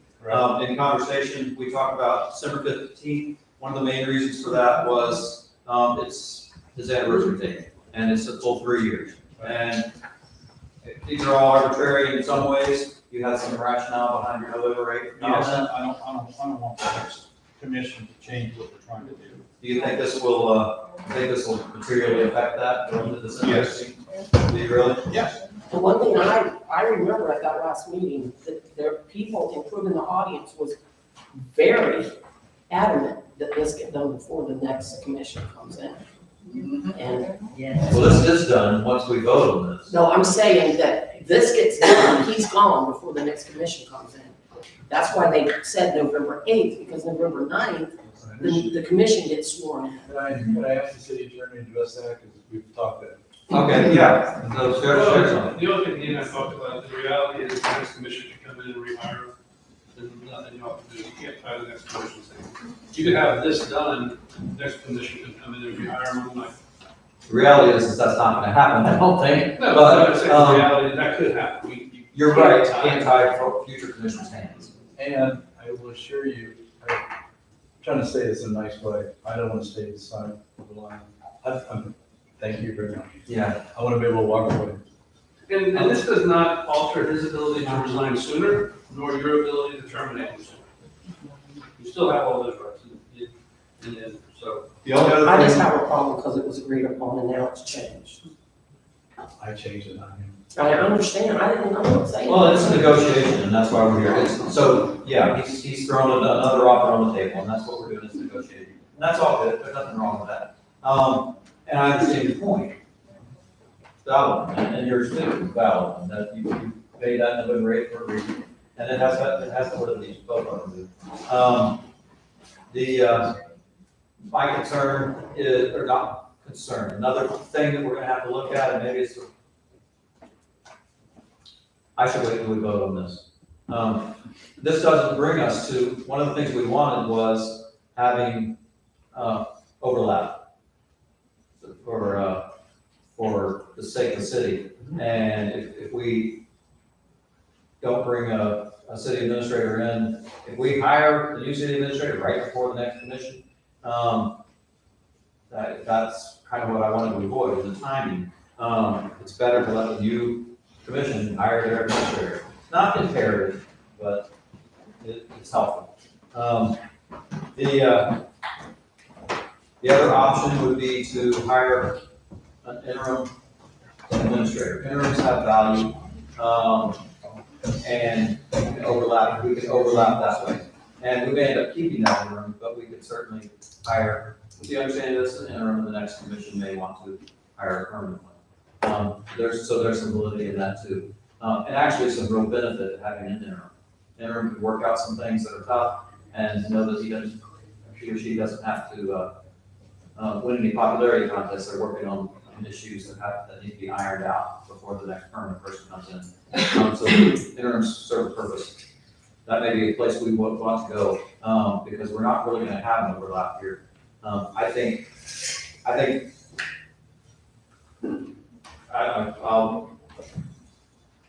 accept the motion, I hear a motion, what do y'all want to do? I make a motion that we accept the original agreement. Second. With the November. with clerical changes on changing resignations of retirement. Changing resignations to retirement on November 8th. Yep. I'll second. You already did. Oh. And I third it. There you go. Is there any discussion? I mean, we already have, it, obviously, but I'll open it to the public in just a second. But from the commission first. I do want to, clarify that the word retirement does not mean that there will be severance. No. I just wanted to clarify that for the public. Either of those two, there is no severance. Only on termination. That's a good question. Any other commission discussion? Open up the floor, I see Ms. Frasca's hand. I agree with Commissioner Bishop. It was very clear previously for November 8th. So the fact that this came up again with a different date, it does not appear very well amongst the citizens to see a date. I'm going to push back on that immediately. Like I said, this is a negotiation. It was started as such, and it's not at all inappropriate for another date to be positive. It's not at all inappropriate. So we negotiated prior to? We are negotiating. We are in negotiations right now. Yes, sir. One of the things that I guess I need to advise you of, this is an amendment to my contract. And that means I have to agree to it, and you have to agree to it. That's correct. Okay. That's correct. So would you like to know my position on the November 8th? It should be obvious since I wrote one for December 15th, but. Sure. Yeah. I don't like November 8th. Why? I know I'm not signing. Why? Because it's shorter than my normal separation. I get, on December 15th, I get the same amount of money as if you were to fire me today and go through that process, 20 weeks. Right.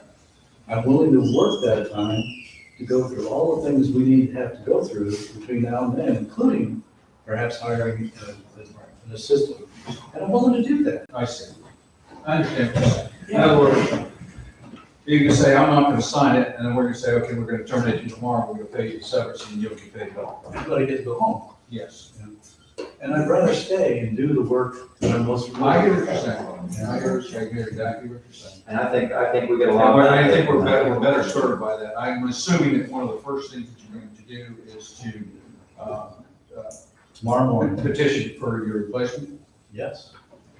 I'm gonna call, just so you're all afraid, I'm gonna call Ken Parker, who got me in last time. And everybody seemed to be happy with him on the commission.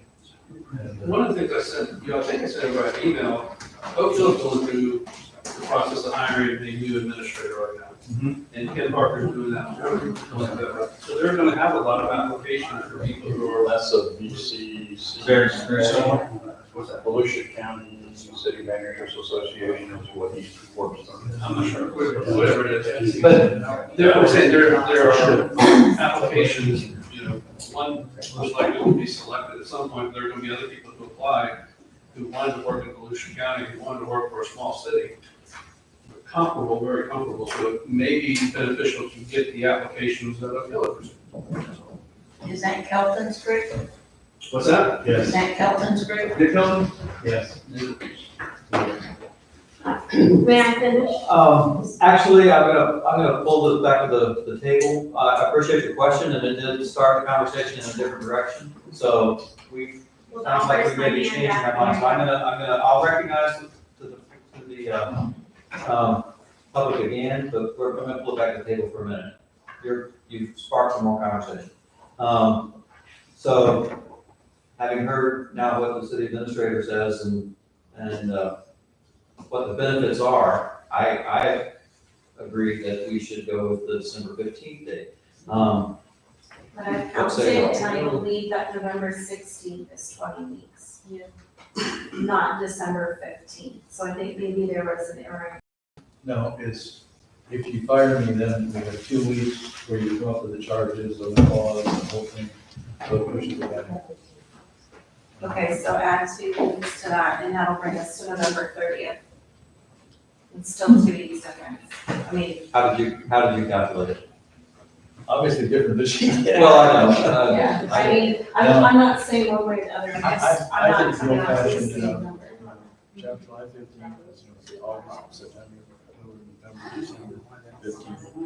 Well, so you got 4. He was going by even months, not counting. Yeah, I see. And you may have, it should be like a week, some may have 4 weeks. Some may have Yeah, that's right.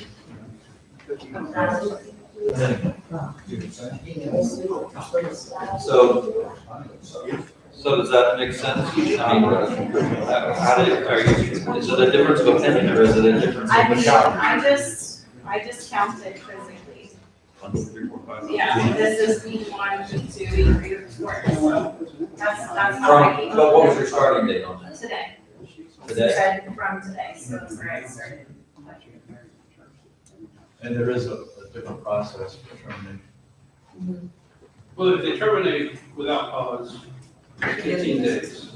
You have 15 days, you gotta count, and then 20 weeks from the 56. Then 20 weeks from the end of that. So, So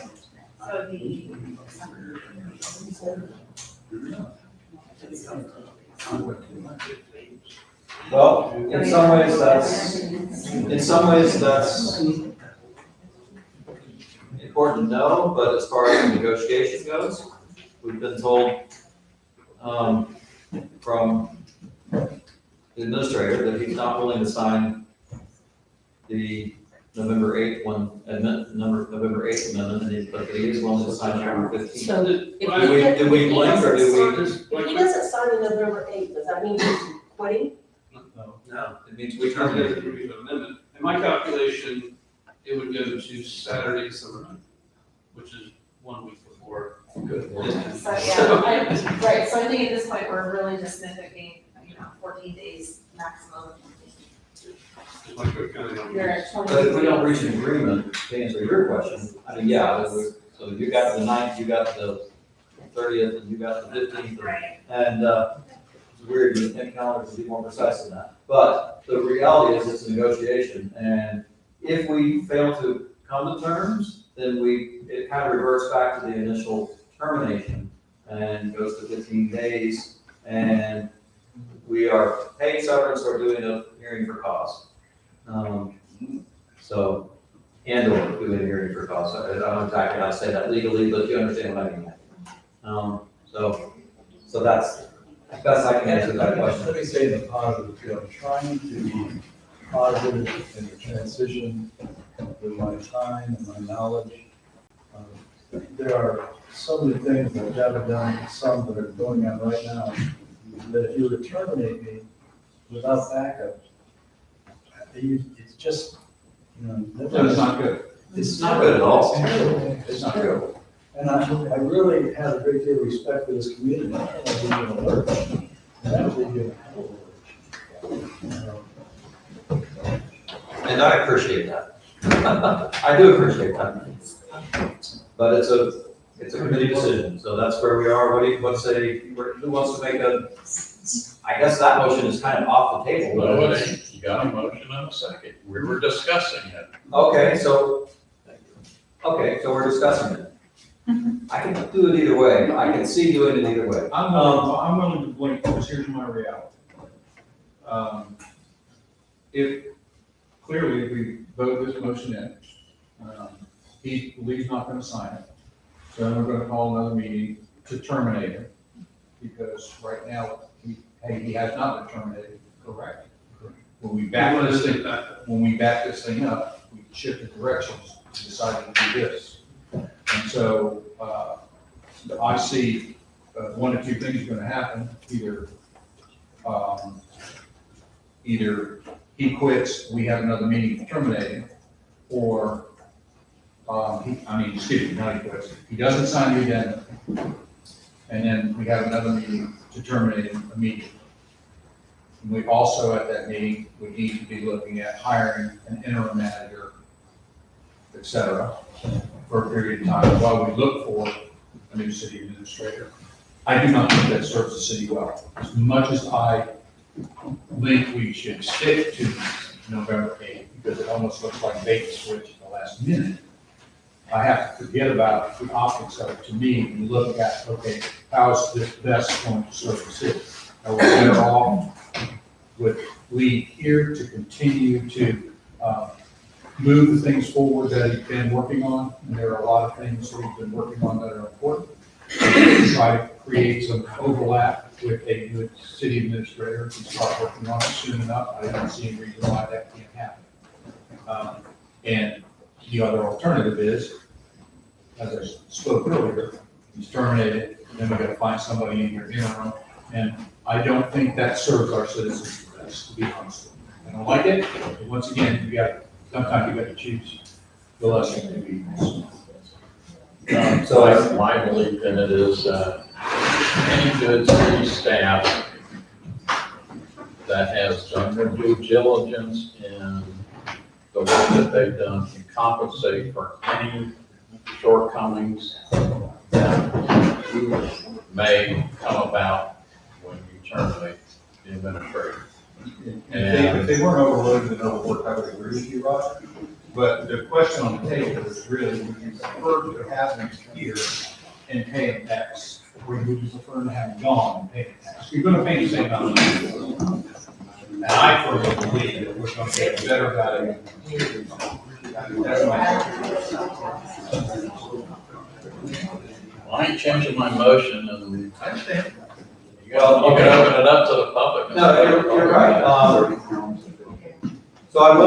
it up to the public. We've had discussion from the commission. I saw a hand over here, I believe it was you, Cookie. The floor is yours. I'm gonna tell every one of you something. You do not realize what you're getting into. That gentleman sitting there would know. This happened with another administrator, and you know what? He went down the road, and we ended up having nobody to control this town. Volunteers came in and helped run this town for almost 2 or 3 months. Now, I do not want to see that mistake. That gentleman there, nobody's perfect, but he's accomplished a lot now. He has things that is in motion right now that is very, very important to this town. And I think if we could give him to December and ask him to work and see if we can get these projects done, or almost done, this town will benefit 100%. All I got to say, you're gonna make a big mistake of it. Go ahead, Vern. Mr. Burton? I spoke to Lee briefly, and he brought something up to me that I think you're gonna look into it, is whether or not that there's a contract that says that there's a period of time between when a termination for a city administrator would not be effective or would not be in the best interest of the city. No, I didn't. It was actually. You mean the timing of a transition? If there's a timing, if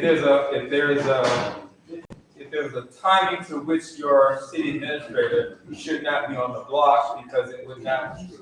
I know what you said. Thank you. Some cities have charters that prevent the termination of city administrator, the next number of months before an election, X number of months after an election, just so it doesn't become a political issue. We don't have that. That's not the situation. That wouldn't happen here because it's always a political issue. But, unless that person has created, horrible mess, crimes, whatever, always better to allow the continuation of the city if you find a replacement make a smooth transition. Continuity. Yeah. Yes, I agree. And plus that gentleman right there, when I talked to Les, we're talking about getting into another administrative immediately.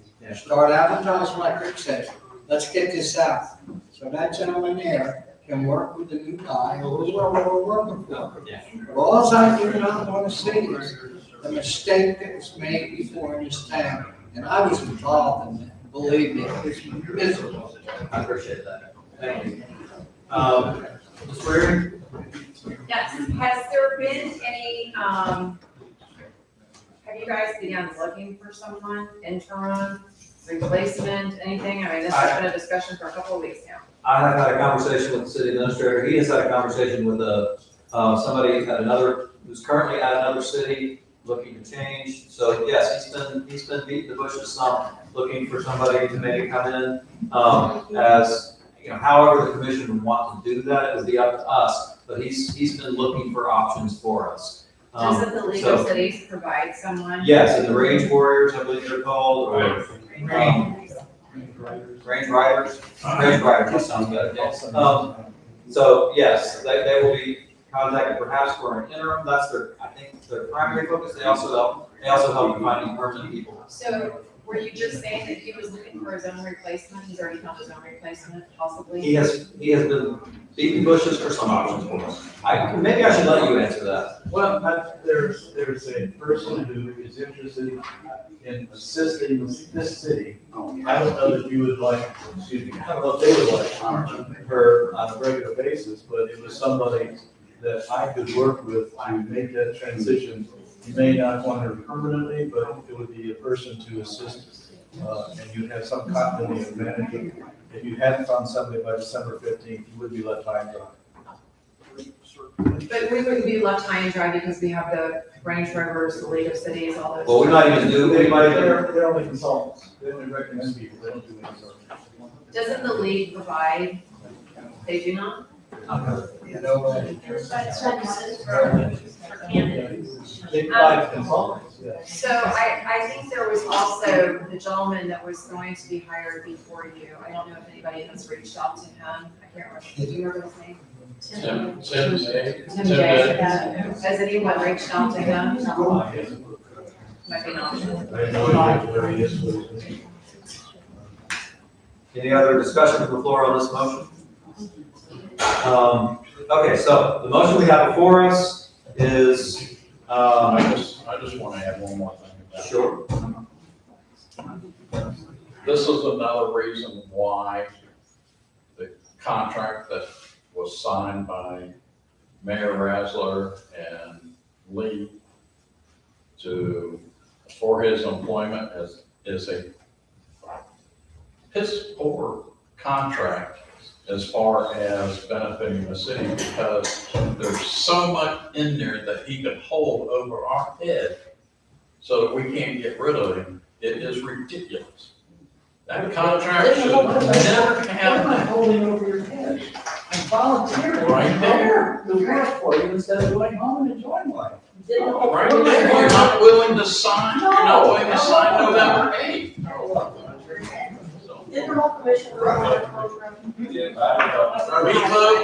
We actually know, we kind of did that because there were some changes we wanted in it that never got put into the contract. All the changes are in there. Because we wanted a termination date on that contract and it was not put in. It wasn't ultimately agreed to. And that language came from the Range Riders, ICNA. Y'all recommend. And that agreement was approved. It did have a probationary period. and it is the contract that's in force.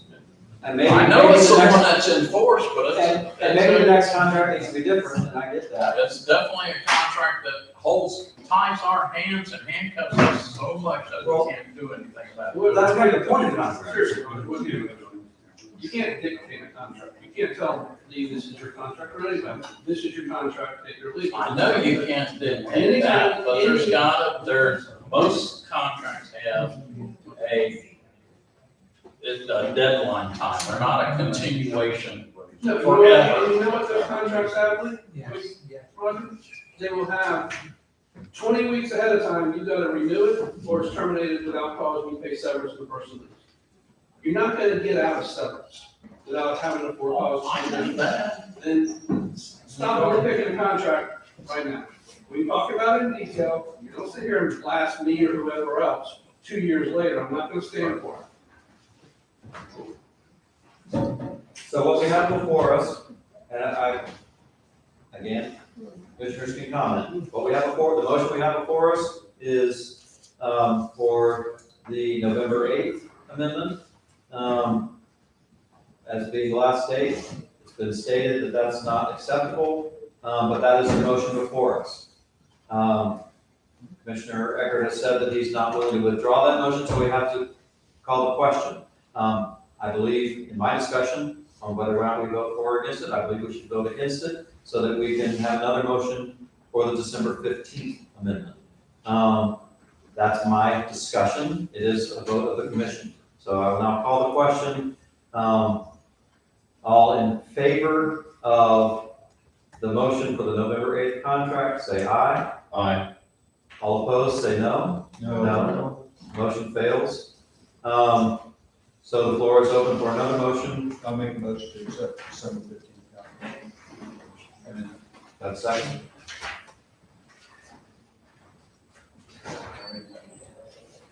Don't have a second. I'll second. A motion and a second to accept the amendment, with the December 15th date, that we have before us. Any discussion on that motion? I know we discussed it, but you gotta open the floor. Any discussion from commissioners? Any discussion from the floor? Hearing none, I heard call for a question. Without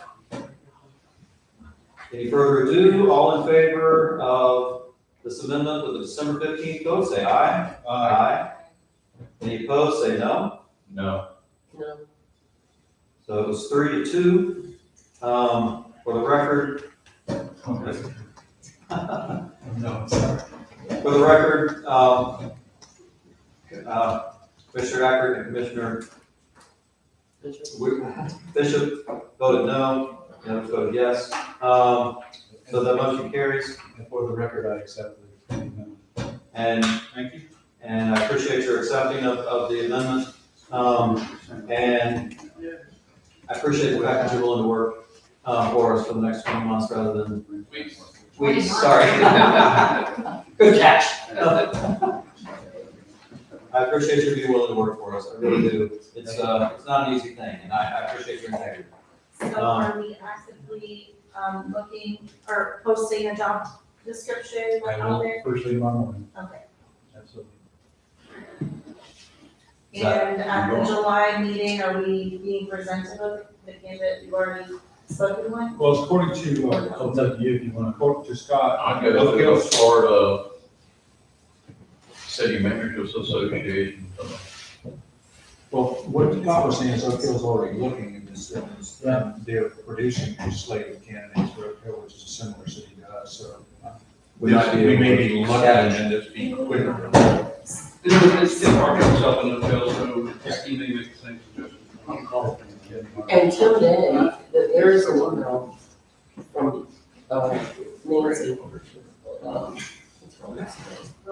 Wilson, about Sunday. We do have that. So we have a few options, and those can be communicated to the. Absolutely. Will they be presented at the July meeting? If you would like. Sounds good. Great. All righty. Is there any further business to be performed at this meeting? I'm here just saying, I worked up a employment contract for Ricky Willie over at Puffin. And so, sat here and worked on it with him. I'll report it to you and Lee for review and comments. And I'll send it to Ricky for final review, and so it should be ready tomorrow morning. Well, I was going to say, do I need to have authority voted on for me to sign and execute that contract? I think that was implied to y'all approving that. Okay, so I'll just sign that contract last for the audit. Oh, you can have your shirt. It's not a contract anyway, it's just You're still employed, you're not an independent Okay. contractor. Okay. Still employed. Cameron, You didn't set another workshop time for the next budget hearing. No, the next meeting will be our regular commission meeting, or do we need to have a budget workshop in between? No. No, the next meeting will be the regularly scheduled commission meeting on the 13th. Thank you. And you'll set that workshop date at that meeting? Yes. So have it in mind, or maybe you can talk with staff about what dates would work, and have that ironed out going. Any further business? Hearing none, we adjourn.